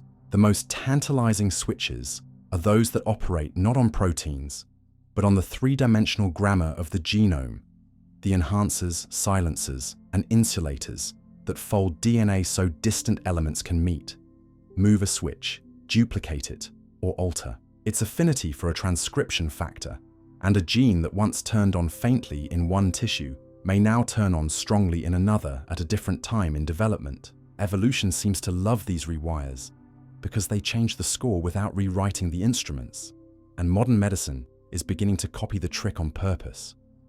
In experimental therapies for blood disorders, clinicians disable a control element that normally turns off fetal hemoglobin after birth. With that brake lifted, patients turn on a backup oxygen carrier their bodies already know how to make, an engineered replay of the lactase story in a different key, rescuing an adult function by restoring an earlier program. But rare switches do not only grant advantages, they also teach humility by showing that every gain is negotiated with costs and contexts. A variant that blocks a receptor used by a virus can protect against infection, yet alter immune balance and drug responses. Changes in pain channels can produce astonishing insensitivity, which sounds like a boon until unrecognized injuries accumulate. Even seemingly benign toggles like ultra-rapid drug metabolism can turn standard doses into overdoses or no doses at all. Abilities live inside bodies with budgets, and a switch that turns on capacity often redraws those budgets rather than minting energy from air. If you widen the lens from single switches to constellations, a sobering truth appears. Most complex human abilities, language fluency, musical virtuosity, chess brilliance, elite sprinting, are not waiting behind one latch. They are polygenic, the product of thousands of tiny variants plus years of practice and culture. Nevertheless, within that sea, rare, large effect switches can reset constraints that the rest of the system then exploits. Stronger bones let training volume rise without fracture, extra oxygen. Carrying capacity makes long work sustainable. A fourth cone type gives finer feedback to a painter learning to mix light. In this way, genetic toggles act less like magic buttons and more like doorstops, holding open possibilities that skill and environment can walk through. Perhaps the most surprising frontier is that we can now see switches in action rather than inferring them from outcomes. Single-cell tools map when genes flicker on and off as tissues grow or learn. Genome editors can change one letter in a control element and watch an entire cascade reschedule.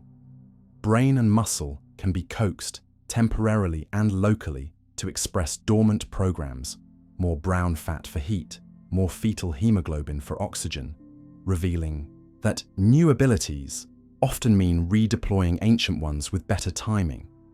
The ethical weight here is heavy. Performance enhancement by editing switches is not science fiction, but a live policy debate, and the only honest path forward is to separate therapy from advantage, safety from thrill, consent from pressure. What should you carry from all this beyond curiosity? First, that the word switch is not a metaphor. Your genome is shot through with real molecular levers, many of them rare, some of them powerful, most of them subtle, and that abilities you admire often ride on regulatory tuning more than on brand new parts. Second, that trade-offs are the rule. So any story about a new human ability that omits costs is selling you a poster, not a person. Third, that culture and practice decide whether a switch matters. Lactase persistence means little without dairying. A spleen built for diving matters only if the sea is your work. And a fourth cone becomes talent only when you train the eye that owns it. And for a soft closing thought, the romance of a rare genetic switch is not that it can make you superhuman, but that it reveals how much room an ordinary human body already contains. Programs waiting to be scheduled differently, dials that can be nudged toward new equilibria, ancestral options that can be reawakened under the right light. Respect that complexity and the wonder deepens, because you no longer look for miracles. You learn to see the quiet hinges on which whole lives can turn, the strange math behind infinite pasts and infinite futures. Imagine trying to count not just tomorrow's days, but all tomorrows, and then catching yourself asking a harder question. What if there were no first yesterday to begin with?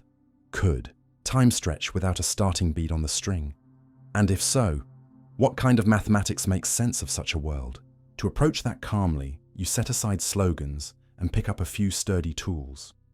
First, infinity is not one thing, but many, and the numbers that march 1, 2, 3 are already infinite in the sense that no largest one exists, yet that countable infinity is smaller than the ocean of points on a line, which are uncountable, so vast that most of them cannot even be uniquely named by any finite recipe. This distinction matters for time because a timeline modeled like the real number line has an uncountable infinity of instants between any two moments, while a time built of discrete ticks has only a countable spread and the behavior of processes, motion, change, memory, differs depending on which foundation you choose.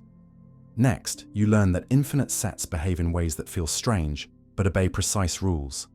A hotel with countably infinite rooms can be full and still make space for new guests by shifting everyone up one door. A parable that teaches you to stop trusting size comparisons from finite life. Likewise, a process can be made of infinitely many steps and still finish if the steps shrink fast enough. Think of walking half the remaining distance to a door, then half again, and so on, reaching it in finite time, even though the sequence is endless. Yet other supertasks, like flipping a lamp on and off faster and faster so that all flips occur within a minute, produce contradictions about the final state because the limit of the schedule need not equal the limit of the states. A warning that not all infinities are physically meaningful. Series make the point sharper. Add 1.2 plus 1.4 plus 1.8 and you get a tidy one, but add 1 plus 1.2 plus 1.3 plus 1.4 and the sum drifts upward without bound, albeit painfully slowly.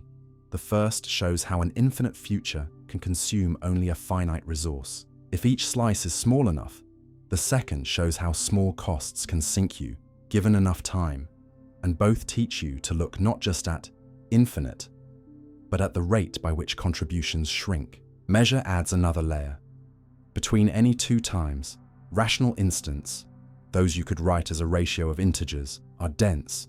You can always find another, but they still occupy zero length compared to the irrational ones. So in a precise sense, almost every moment is irrational, even though you can name essentially none of them. Transferring that intuition to events, an infinite past does not imply that everything must have happened, because sets of possibilities can be infinite yet negligible, and probabilities over infinite horizons must be handled with care, or you'll draw impossible conclusions. Improper averages and paradoxes flourish when you forget to normalize. In geometry, you meet infinities that loop.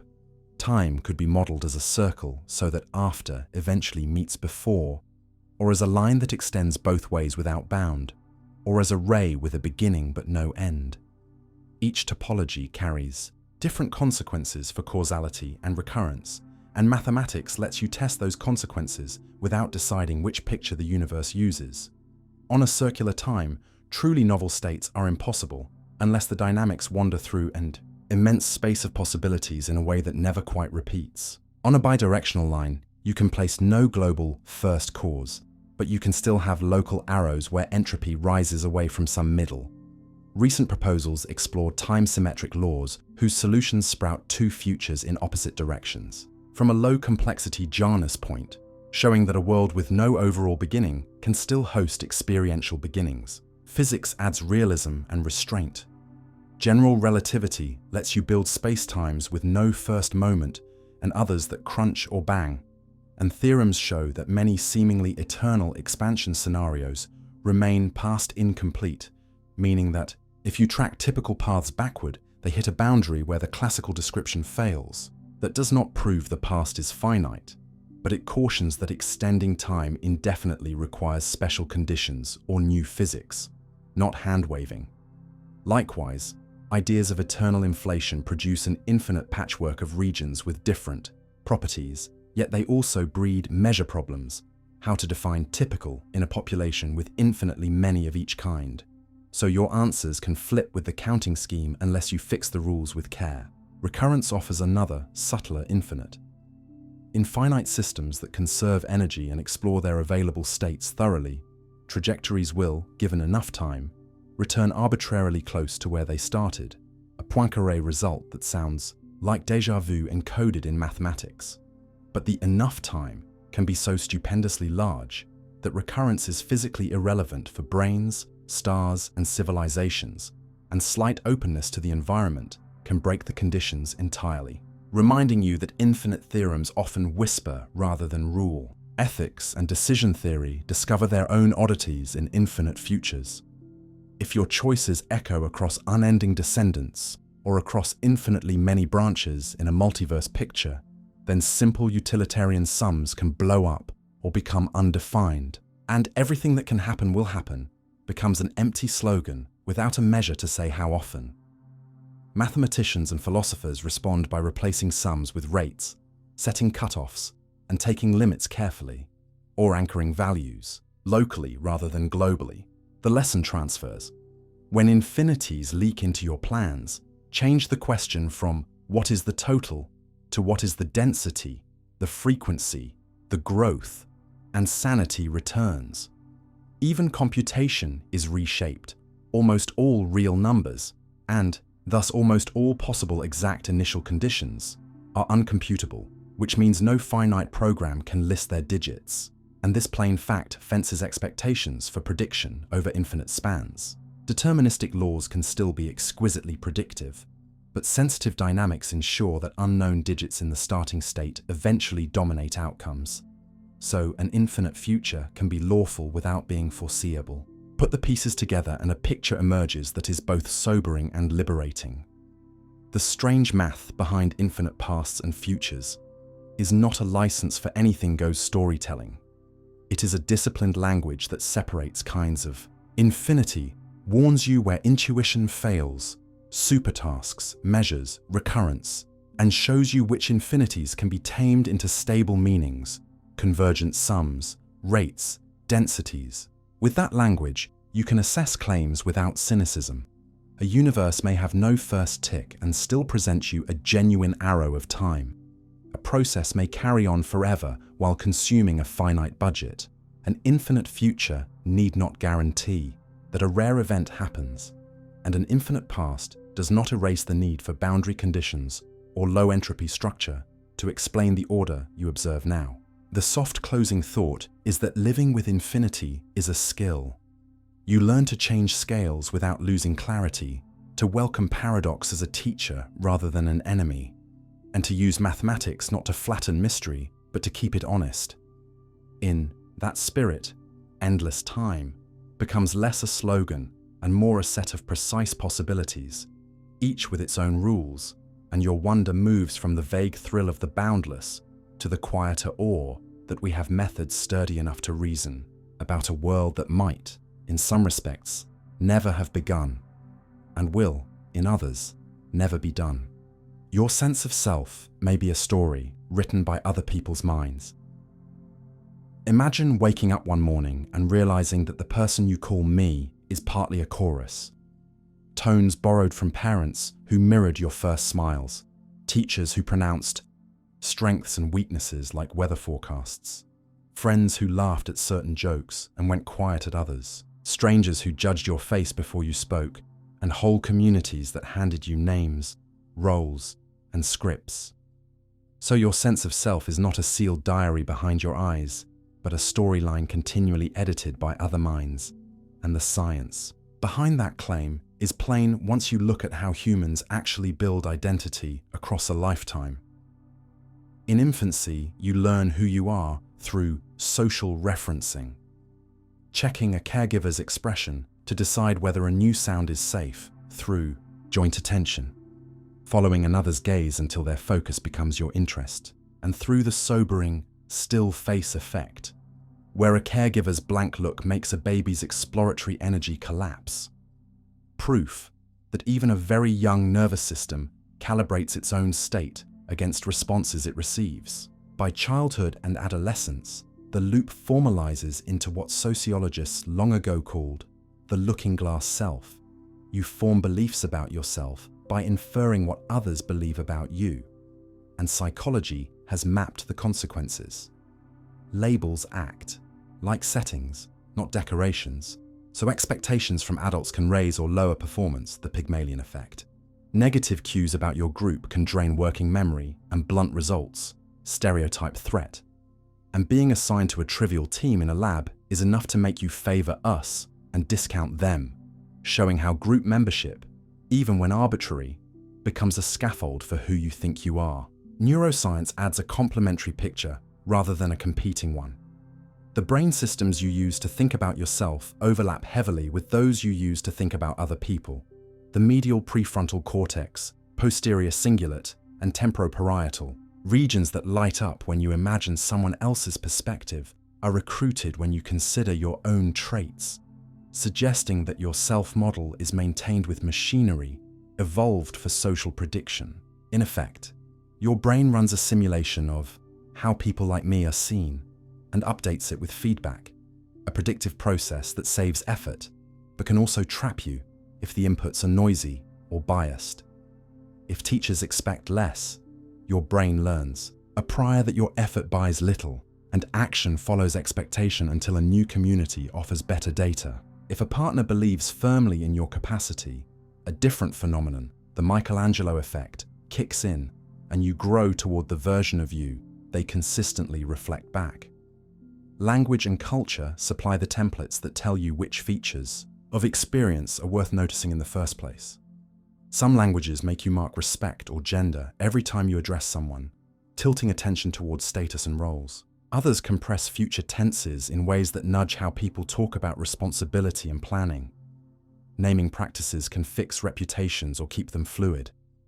Shared stories, origin myths, national histories, neighborhood legends furnish stock, plots you fit yourself into, and once a plot is chosen, underdog, heir, wanderer, the brain's memory system, which already reconstructs rather than replays, begins consolidating life events along that arc, strengthening what fits and forgetting what doesn't. So who you are is not a raw record, but a narrative stabilized by retelling and audience reaction. Technology intensifies this social authorship by making metrics and mirrors inescapable. Feeds curate which parts of you get repeated. Likes and shares become quick verdicts on identity experiments. Recommendation systems infer your future self from your past clicks and then help make it true. And reputational economies at school and work convert traits into scores. The psychology is old. People conform to perceived norms, especially under uncertainty. But the volume is new, so identity can be shaped by crowds that don't know you and by algorithms that never sleep, which means passivity today is a stronger author than it was for your grandparents. None of this implies that the self is fake. It implies it is relational and plastic, a home you build in a neighborhood rather than an island far offshore. And that plasticity is not only a risk, but a tool once you learn to use it deliberately. Choose your editors carefully by spending more time in rooms that expect the version of you you're trying to become, because expectations act like training bumps on a learning curve. Ask for feedback that is behavioral and specific. When I led Tuesday's meeting, which moments lost people? Rather than trait-based, am I a good leader? Because concrete notes edit skills without freezing identity. Keep an evidence log that lists situations where you contradicted an old label, then share it with 1 or 2 trusted witnesses. A simple practice that works because public memory aids stick better than private intention. When a harmful story arrives, you're not technical, you're too much. Rewrite it in the smallest true terms. I'm early in this skill. My intensity needs better pacing. So the door to growth stays open without pretending criticism was groundless. And if you lead others, learn the mechanics of safe authorship. Set norms that decouple mistakes from moral worth. Pair high standards with high warmth, and make future-focused suggestions. Next time, try. Rather than identity verdicts, because people internalize the tense you use. Biology provides the quiet enabling conditions beneath all this social weather. Your nervous system co-regulates with others through voice tone, gaze, and posture. Social acceptance dampens stress hormones and frees up the frontal circuits needed for self-control and planning. Rejection and humiliation recruit neural pain pathways and narrow attention, which is why a single cruel comment can shrink the mind for hours. Sleep, food, and movement tune the gain on these systems, meaning the same external feedback hits differently on a nourished, rested day than on a depleted one. So the story of self is co-authored, but its readability still depends on the paper and ink, bodily states that make your brain receptive to revision rather than locked in defense. If you worry that a socially authored self erases responsibility, notice the reverse. Once you see the loop, agency grows because you can intervene at multiple points, curate inputs, seek counter-stereotypical mentors, practice responses that buy time. I heard that. I'll decide later whether it's mine. Build mixed identity teams that prevent any one mirror from defining the picture, and create small publics where new behaviors are witnessed often enough to become believable. At scale, institutions can do the same. Admissions and hiring practices that reduce biased signals at the front door, classrooms that grade the work while narrating ability as changeable, workplaces that celebrate revision rather than punishing it, and platforms that slow virality for identity-relevant claims so reputations aren't cemented by errors. The deepest correction this view offers is to your private philosophy. You are not merely what you think of yourself, nor only what others say you are. You are the ongoing negotiation between inference and evidence, between memory and conversation, between the roles you accept and the habits you practice when no one is watching. And that negotiation is healthiest when you are choosy about co-authors and generous about being one. Mirroring real strengths in others, speaking to futures they can grow into, holding labels lightly so people have room to change. End with a quiet reframe. The self you carry into tomorrow will be drafted by many hands, including your own, and the most honest kind of freedom is not to escape the social pen, but to guide it. Deciding whose comments deserve a margin note, which chapters need revision, and where to leave space on the page so the next conversation can help you write a truer, kinder, more useful version of who you are. Secrets trapped inside light. Photons that store the universe's memory. Think of every photon you ever meet as a tiny page, torn from a diary the universe has been writing since it was young. A page that survives fire, ice, and emptiness long, enough to slip through your pupil and tell you, if you know how to read it, where it was born, what it passed, and how the world has changed along the way. You start by noticing that light is never just brightness.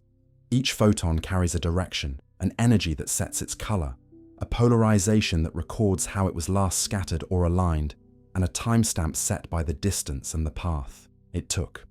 So when you spread starlight into a spectrum, you aren't making art, you're decoding a file. Dark lines and bright lines mark the fingerprints of elements. Their widths reveal temperature and pressure. Tiny splits and polarizations whisper of magnetic fields, and gentle tilts betray motion so precisely that you can measure a star's wobble from an unseen planet or the spin of its surface. Follow a brighter beacon, a quasar, and you discover that the path to you is studded with thin veils of hydrogen in deep space that carve a comb of absorption lines into the spectrum. A forest that maps the cosmic web between galaxies, lets you estimate the temperature and thickness of intergalactic gas, and shows when the universe's first lights ionize the fog. Turn to the oldest light we can see, and you hold a baby picture in microwaves. Not just a warm glow, but a ripple pattern born of early sound waves, whose peaks and spacings encode the mix of ordinary matter and dark matter, and the geometry of space, while subtle distortions of that glow.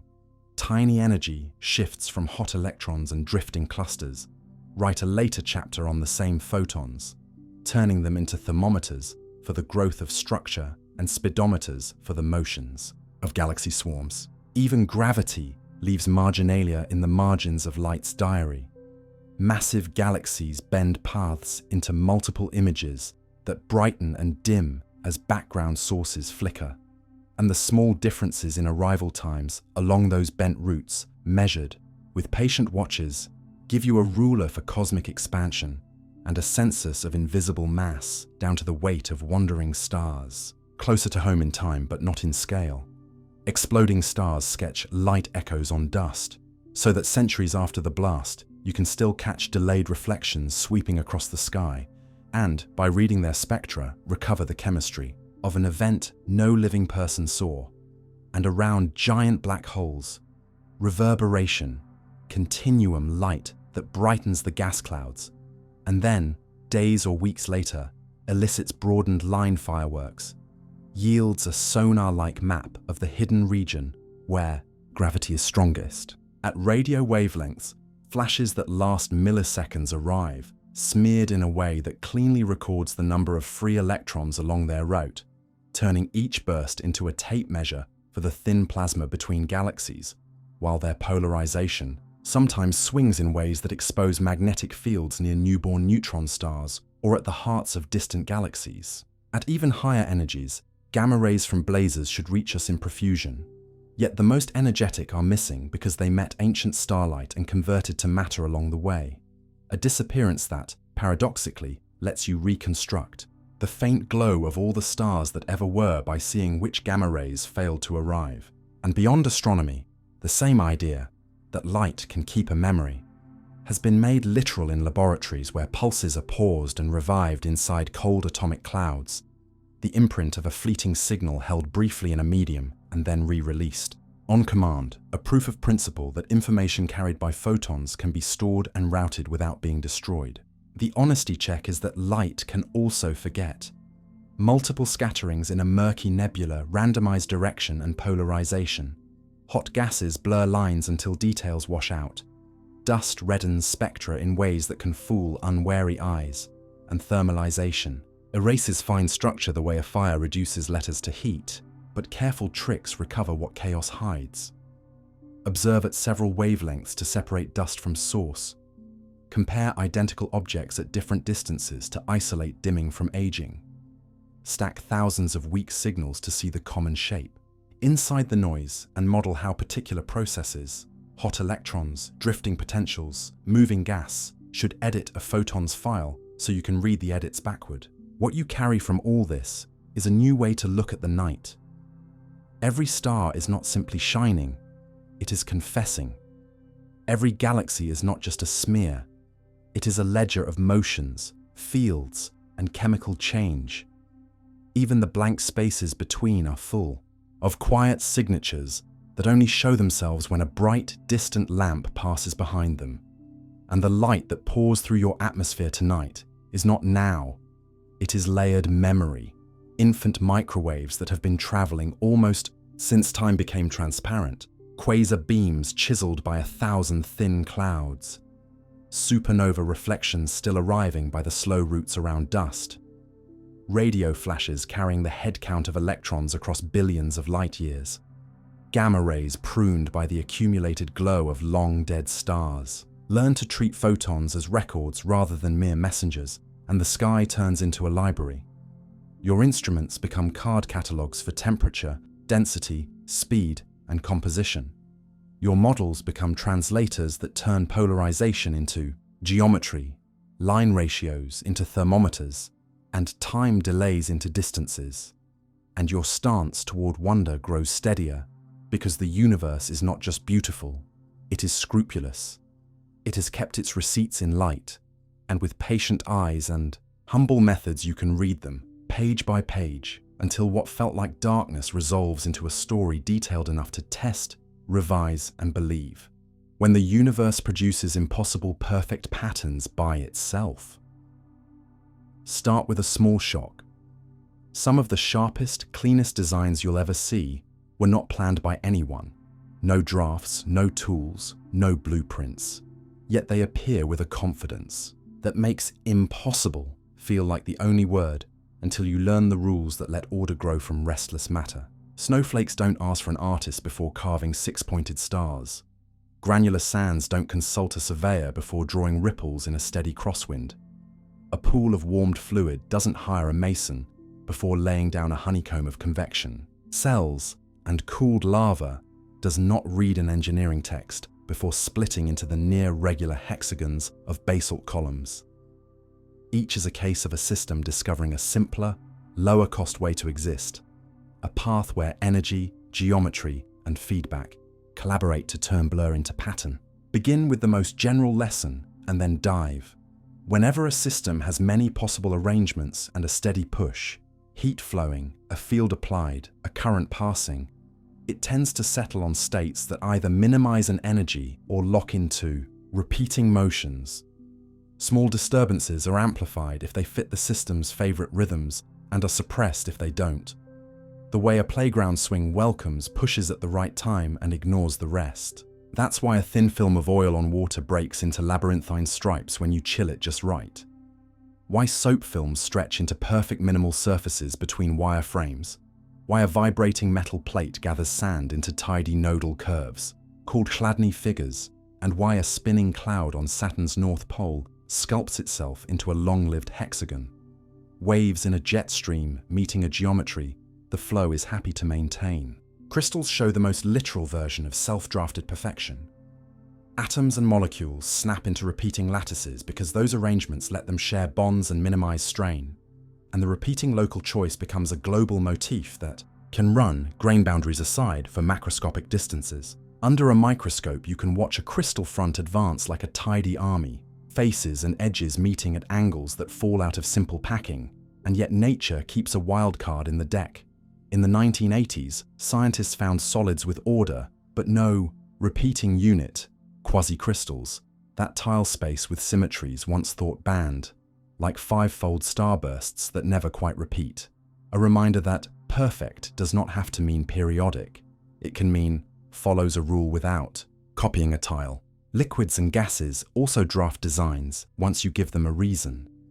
Heat a shallow pan from below, and at first, you get randomness, eddies, wisps, but pass a threshold and hexagonal cells blossom as warm light fluid rises in the center of each. Cell and cool dense fluid sinks at the edges.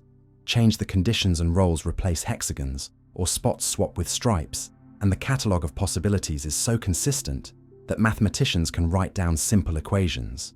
No biology, no chemistry, just diffusion and reaction terms or momentum and buoyancy, and predict the very patterns that later bloom in petri dishes and on tabletops. The same Turing mechanisms that paint labyrinths in chemical gels help sketch the earliest animal coats and limb buds, not because a zebra solves equations, but because skin cells and morphogens obey the same taste for amplification at some scales and smoothing at others.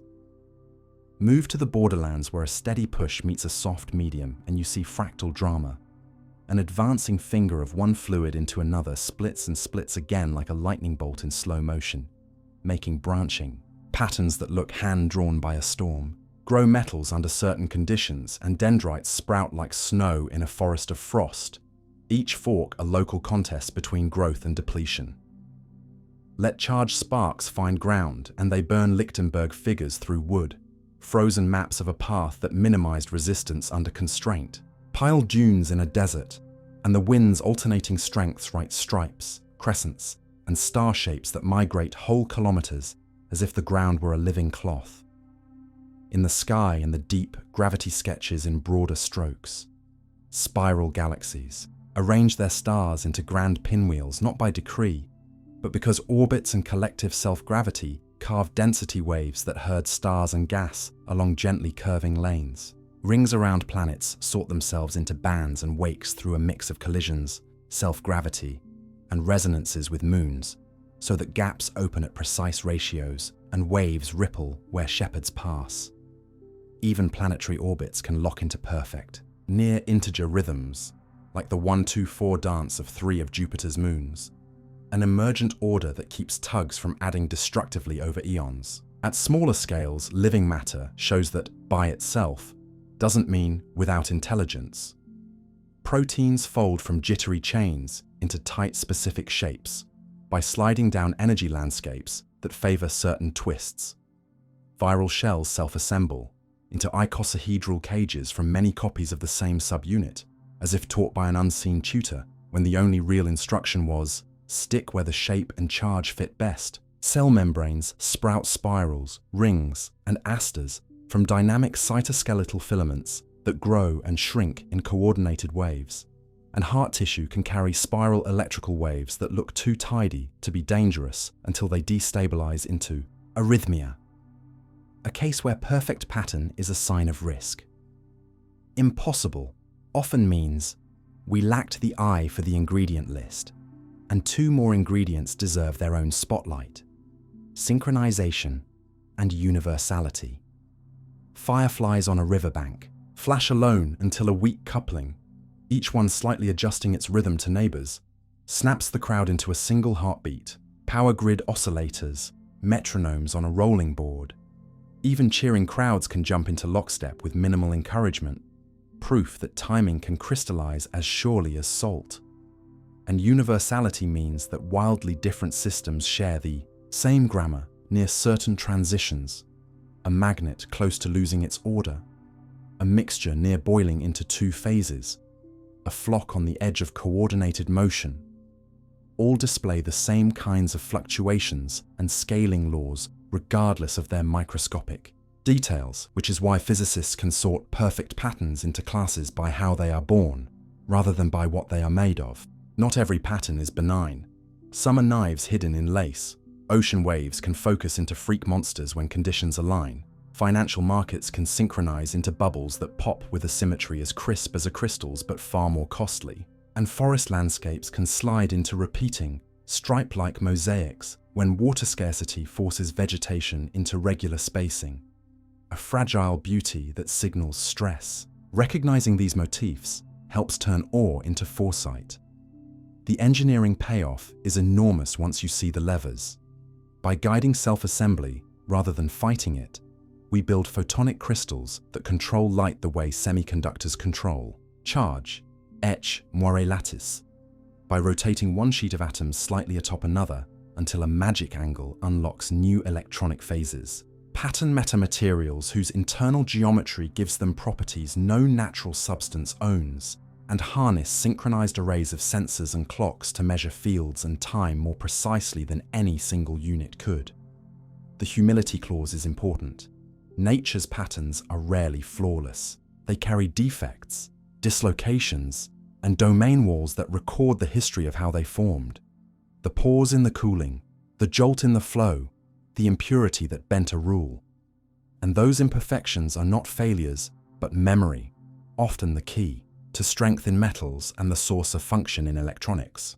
Perfection appears where the forces are clean and the story is simple.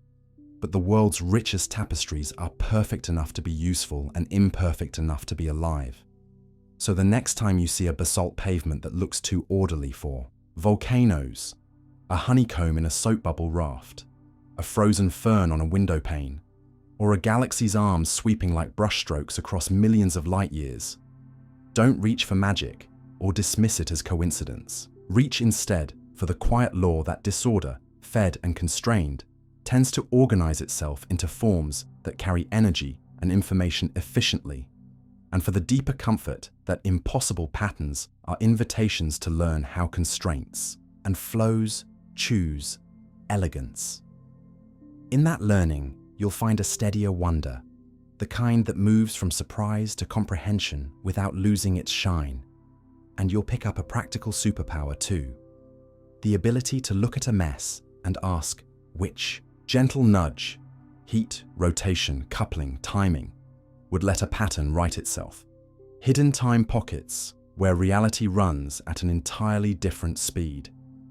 If I told you that you spend every day walking through pockets where time runs at slightly different speeds, and that engineers, geologists, and even volcanologists already use this fact, you might brace for science fiction, but the reality is quieter and more useful. Your seconds are elastic in ways you can't feel, stretching or shrinking by tiny amounts whenever gravity or motion changes, and the world is stitched together from those gentle mismatches. Begin with the cleanest version you can test on Earth, the way height changes time, because gravity doesn't just pull on matter, it slows the rhythm by which clocks tick, so a watch on your top step runs imperceptibly faster than the same watch on your bottom step. And with today's optical clocks that can count unimaginably fine beats, scientists have measured the difference across a height of a few centimeters, then used it to weigh the planet without touching it. If a clock speeds up, the gravitational well is shallower. If it slows down, the well is deeper. And from that, you can map underground water moving through an aquifer or magma rising beneath a restless volcano. A century ago, this would have sounded mystical. Yet the same principle was first seen by bouncing gamma rays up and down a tower and watching their color shift, then again by flying atomic clocks around the world. The ones that spent more time high up or moving at specific speeds returned home disagreeing with their twins, gently but decisively, as if each journey had carved its own private tempo into the hardware. Velocity makes its own pockets, independent of height. Motion doesn't just blur scenery, it truly changes the rate at which processes unfold. So a fast-moving particle lives longer than a twin at rest. And that extra life is not metaphor, but the reason muons born high in the atmosphere, created by cosmic rays, survive long enough to reach ground detectors, even though their lifetime at rest is too short for the trip. The same pocket shows up in particle accelerators, where beams are kept alive for hours by treating time as speed-dependent property, and in more familiar technology, where the clocks on navigation satellites are built to tick a touch wrong on the ground so that, once in orbit, weaker gravity, higher speed, they tick right. If engineers ignored those pockets, your phone's map would drift kilometers per day, and airplanes would navigate with the confidence of a paper map in a storm. Gravity and motion often tug in opposite directions, and the Earth itself is sculpted, so that clocks on the global sea surface tick at nearly the same rate despite different latitudes. You spin faster at the equator than at the poles, which would slow your clock, but you also sit slightly farther from Earth's center, which would speed it up. And the planet's bulge and gravity conspire to make the net potential nearly constant along the ocean, a natural, chronometric leveling that surveyors now mimic on land using portable clocks, timekeeping as a form of altitude measurement. The emerging craft even has a name, chronometric geodesy, and its promise is simple and radical. A field team can set up two clocks a few kilometers apart, compare their tick rates over a fiber link, and read out the difference in gravitational potential as if they had taken a very delicate pressure measurement, turning time itself into a probe for hidden mass. Some pockets are not places you can stand, but paths light must take. When a beam passes near a massive object, the route lengthens, and the arrival is late, not because the signal slowed below its cosmic limit, but because space-time itself is deeper there. This Shapiro delay has been measured by pinging planets with radar that swings close to the Sun, and by watching lensed quasars that flash along two bent paths toward us, their images brightening and dimming in staggered chorus. Astronomers use those delays as rulers, extracting the expansion rate of the universe and the clumpiness of matter without ever touching a galaxy. In a different register, ripples in spacetime from distant collisions tug the timing of lasers on Earth by absurdly tiny fractions. And yet those passing pockets, gravitational waves, have proven detectable. Their brief squeezes and stretches, turning gigantic interferometers into ears that hear black holes merge. If hidden time pockets sounds like poetry, these detectors make it engineering. The pockets inside your daily life are tame but relentless, live at sea level, and you, age a whisper, less than someone who spends years on a mountaintop. Fly often, and you collect a small harvest of extra time relative to friends who stayed home. A difference too small to feel, but big enough to measure on lab-grade clocks. Even a building has its own time gradient from lobby to roof, and a simple elevator ride is a slow drift through stacked tempos. Every stop a new equilibrium. That fact is now practical enough that physicists have strapped clocks to carts, rolled them through tunnels, and imaged variations in the tick rate caused by the density of rock overhead. A draft of future surveys, where we assess landslide risk or find buried voids by listening to how time changes with each meter. You might wonder whether such elasticity threatens cause and effect, but the rules are calm. Local physics always proceeds normally, and the differences show up only when you compare records carried along different paths. Two spacecraft that danced around opposite sides of a planet will reunite with clocks that disagree. Yet each one saw its own hardware behave loyally the whole way. The universe keeps you from sending a message into your own past, even as it allows places where the amount of time between the same pair of events depends on how you traveled, a trade that makes precise positioning, data centers, and financial networks mind their nanoseconds, because when circuits and antennas span continents, those picayune disparities add up to real glitches. The most mind-clearing habit you can adopt is to stop treating time as a single stream and start asking, whose time? The wristwatch in a jet, the optical lattice in a lab, the pulsar across the galaxy, the photons squeezing past, a heavy cluster. Each is a faithful reporter of its own path, and the job of science and engineering is to reconcile their stories with the grammar of gravity and motion. Do that, and the phrase "reality runs at different speeds" becomes less alarming and more empowering. It's a set of dials you can exploit. You can design systems that auto-correct for altitude and speed. You can plan satellite constellations that keep shared time while orbiting through changing pockets. You can build fiber networks that pre-compensate for the tiny asymmetries introduced by routing around mountains and seas. And you can imagine disaster response teams someday rolling a clock van into a quake zone, mapping subsurface changes as if scanning with radar, except the return signal is the universe's own tick. The gentle ending is this: hidden time pockets aren't portals or loopholes. They're the quiet structure of a world where gravity and motion are part of time's definition. You live inside that structure already, and learning its contours gives you both wonder and leverage. Wonder, because the difference between the rooftop and the lobby includes a lesson dreamed up by nature. Leverage, because by reading and correcting those differences you make navigation safer, measurements sharper, and, piece by small piece, turn the romantic idea that time is relative into a set of tools for understanding a planet that is constantly, if ever so slightly, running at many speeds at once. Why some scientists believe our universe could be one of billions. Inside a brain. Suppose someone whispered that our universe might be one of billions living as a pattern inside a mind. And instead of laughing, you asked calmly, what kind of science makes that more than a campfire story? The honest answer begins with structure, not mysticism. When you compare maps of the cosmic web, galaxies threaded along filaments and knotted at clusters, with maps of neural tissue, cells joined by axons into modules and hubs, you find quantitative echoes that are hard to ignore.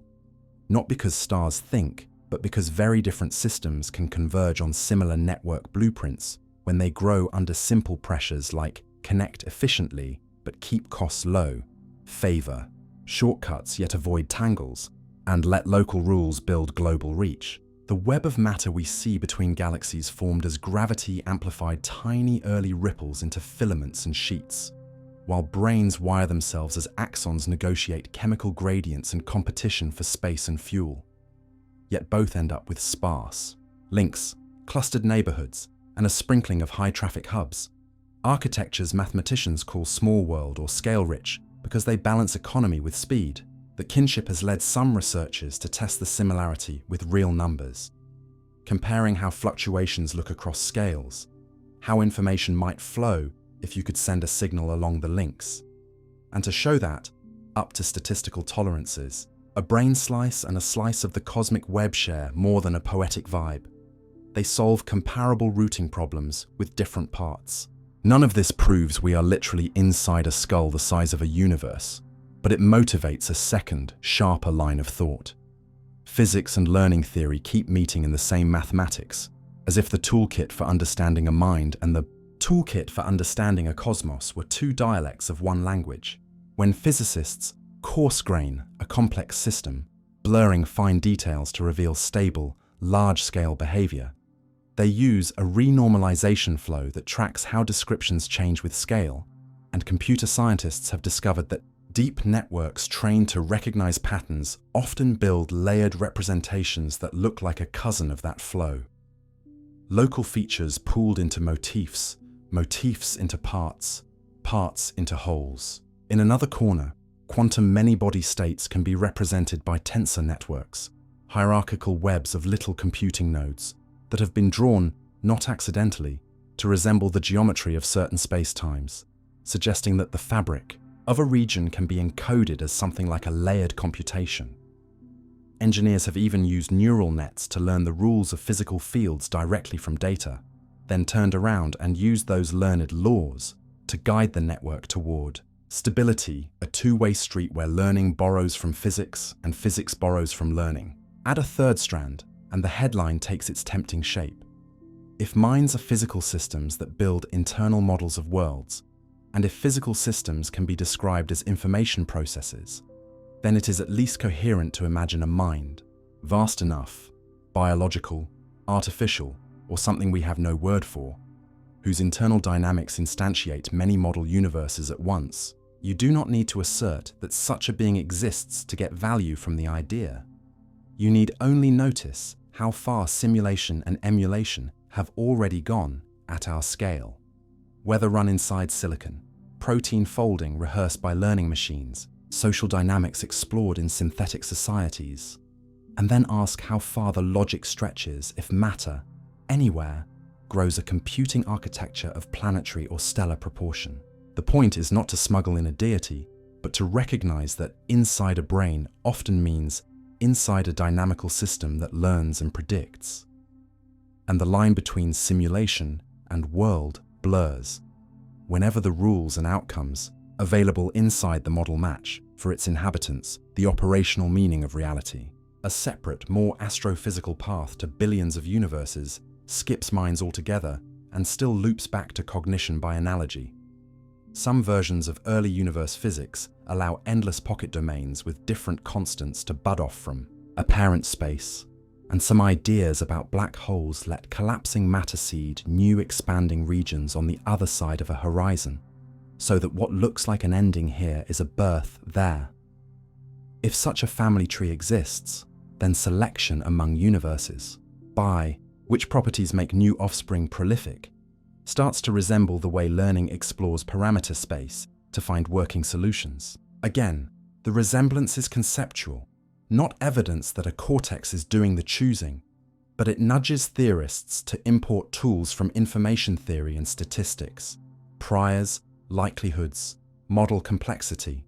When they compare cosmologies, the same tools cognitive scientists use when they study how brains trade off fit and simplicity. It's easy to go off the rails here, so the discipline is to ask what the brain-cosmos analogy gets right and where it fails. Similar network measures do not mean shared purpose. A galaxy cluster does not fire a signal, and a neuron does not orbit. Gravity is geometry, synapses are chemistry. But at the level of constraints, limited resources, the need for robust global behavior from local rules, the recurrence of certain forms is not an accident, and that recurrence justifies using cross-domain models to generate testable predictions. For cosmology, network thinking suggests new ways to compress sky surveys without losing structure, to track how information about initial conditions survives into the present filaments, to detect subtle deviations from standard growth. For neuroscience, physical limits derived from energy budgets and wiring cost explain why brains sit at the sweet spot between lattices and randomness, and why certain pathologies look like phase transitions rather than local faults. If you insist on a literal inside a brain, ask what proof could ever be. A mind large enough to hold universes would leave signatures in the statistics of our laws only if its internal hardware imposed quirks we could measure, periodicities where none belong, resource ceilings masquerading as symmetries, correlations that cry out for an external clock, none of which we see. Simulation arguments do not rescue the claim, because they prove at most that simulated observers could outnumber biological ones, not that anyone has built such a stack, and they quietly assume computational substrates and motives far beyond evidence. The responsible posture is to treat brain-like universe as a generative metaphor that earns its keep by producing new checkable questions, not as a verdict. Practically, this stance pays off now. The same graph algorithms that map synaptic connectomies are mapping the three-dimensional cosmic web from Redshift surveys. The same stability criteria that keep recurrent networks from exploding help tame feedbacks in climate models and fusion plasmas. The same information bottleneck ideas that explain why deep nets generalize suggest why physical laws can be short even when worlds are complicated.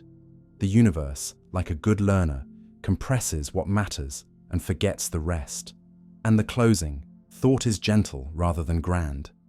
You do not need the universe to literally reside inside a skull to feel awe at the way a brain can hold a universe in working detail.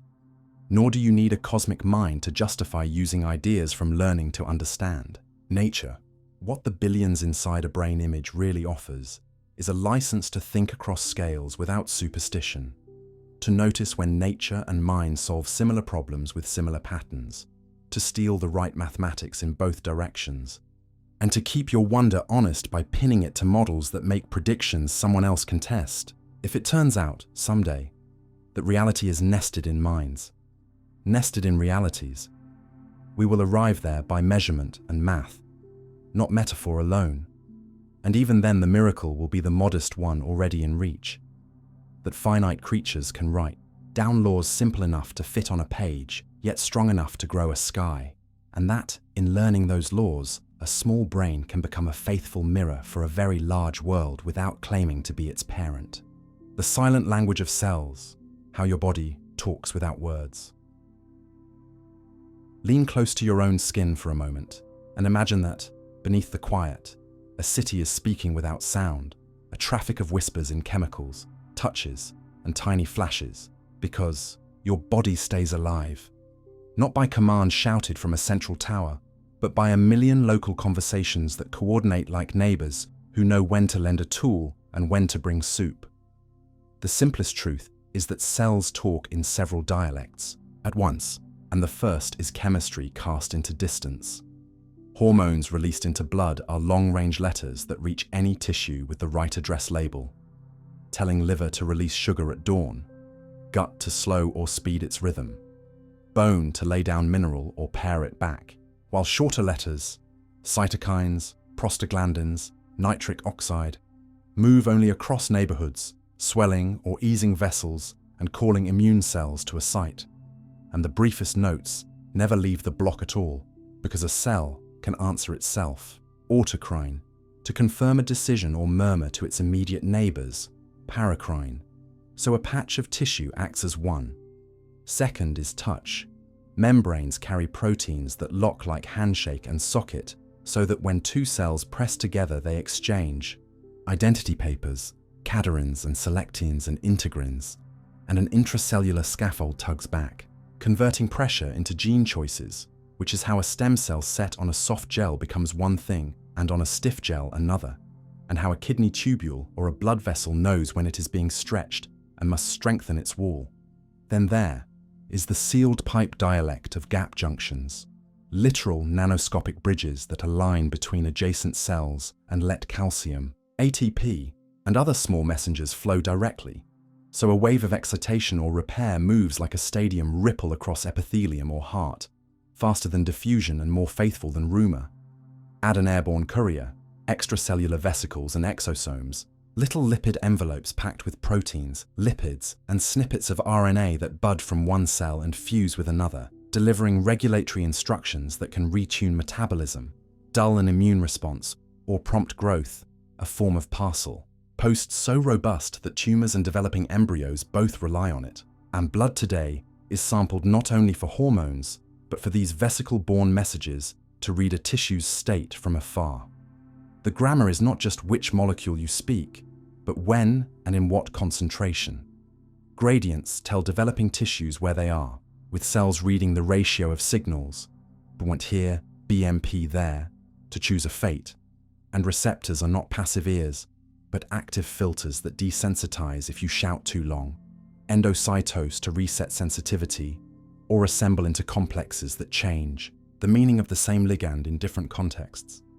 Inside the cell, the receiving end is a web of switches, kinases and phosphatases, second messengers like CAMP and IP3, that fan out and reconverge so that noise is averaged, coincidences are detected, and the same external cue can produce a quick burst today and a long, slow shift tomorrow. Mechanics crosstalks with chemistry constantly.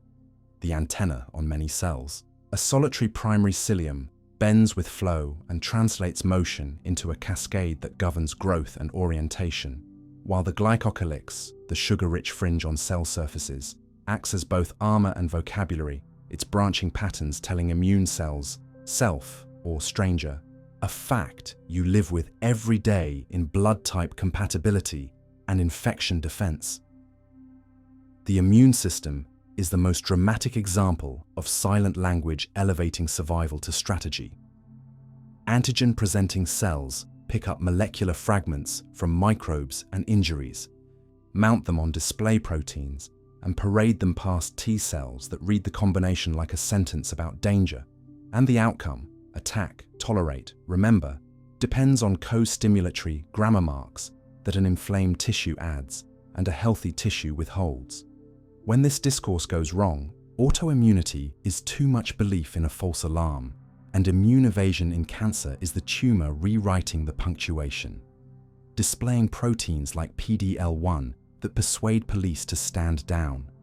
Pharmacology succeeds when it speaks this language cleanly. A beta blocker is a polite hand on a receptor's shoulder, not a sledgehammer, and fails when it shouts in the wrong room or mixes dialects. Endocrine disruptors are imposters that slip into the hormone mail and clutter the inbox with confusing copies.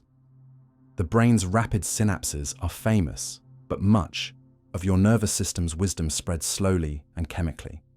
Glia release gliotransmitters that reshape how neurons talk. Peripheral nerves release peptides that steer blood flow and immunity around organs. And gut neurons bargain with microbial metabolites, short-chain fatty acids, tryptophan products, to adjust motility and gate inflammation. A three-party negotiation that demonstrates how your own cells and resident microbes co-author physiology through shared channels.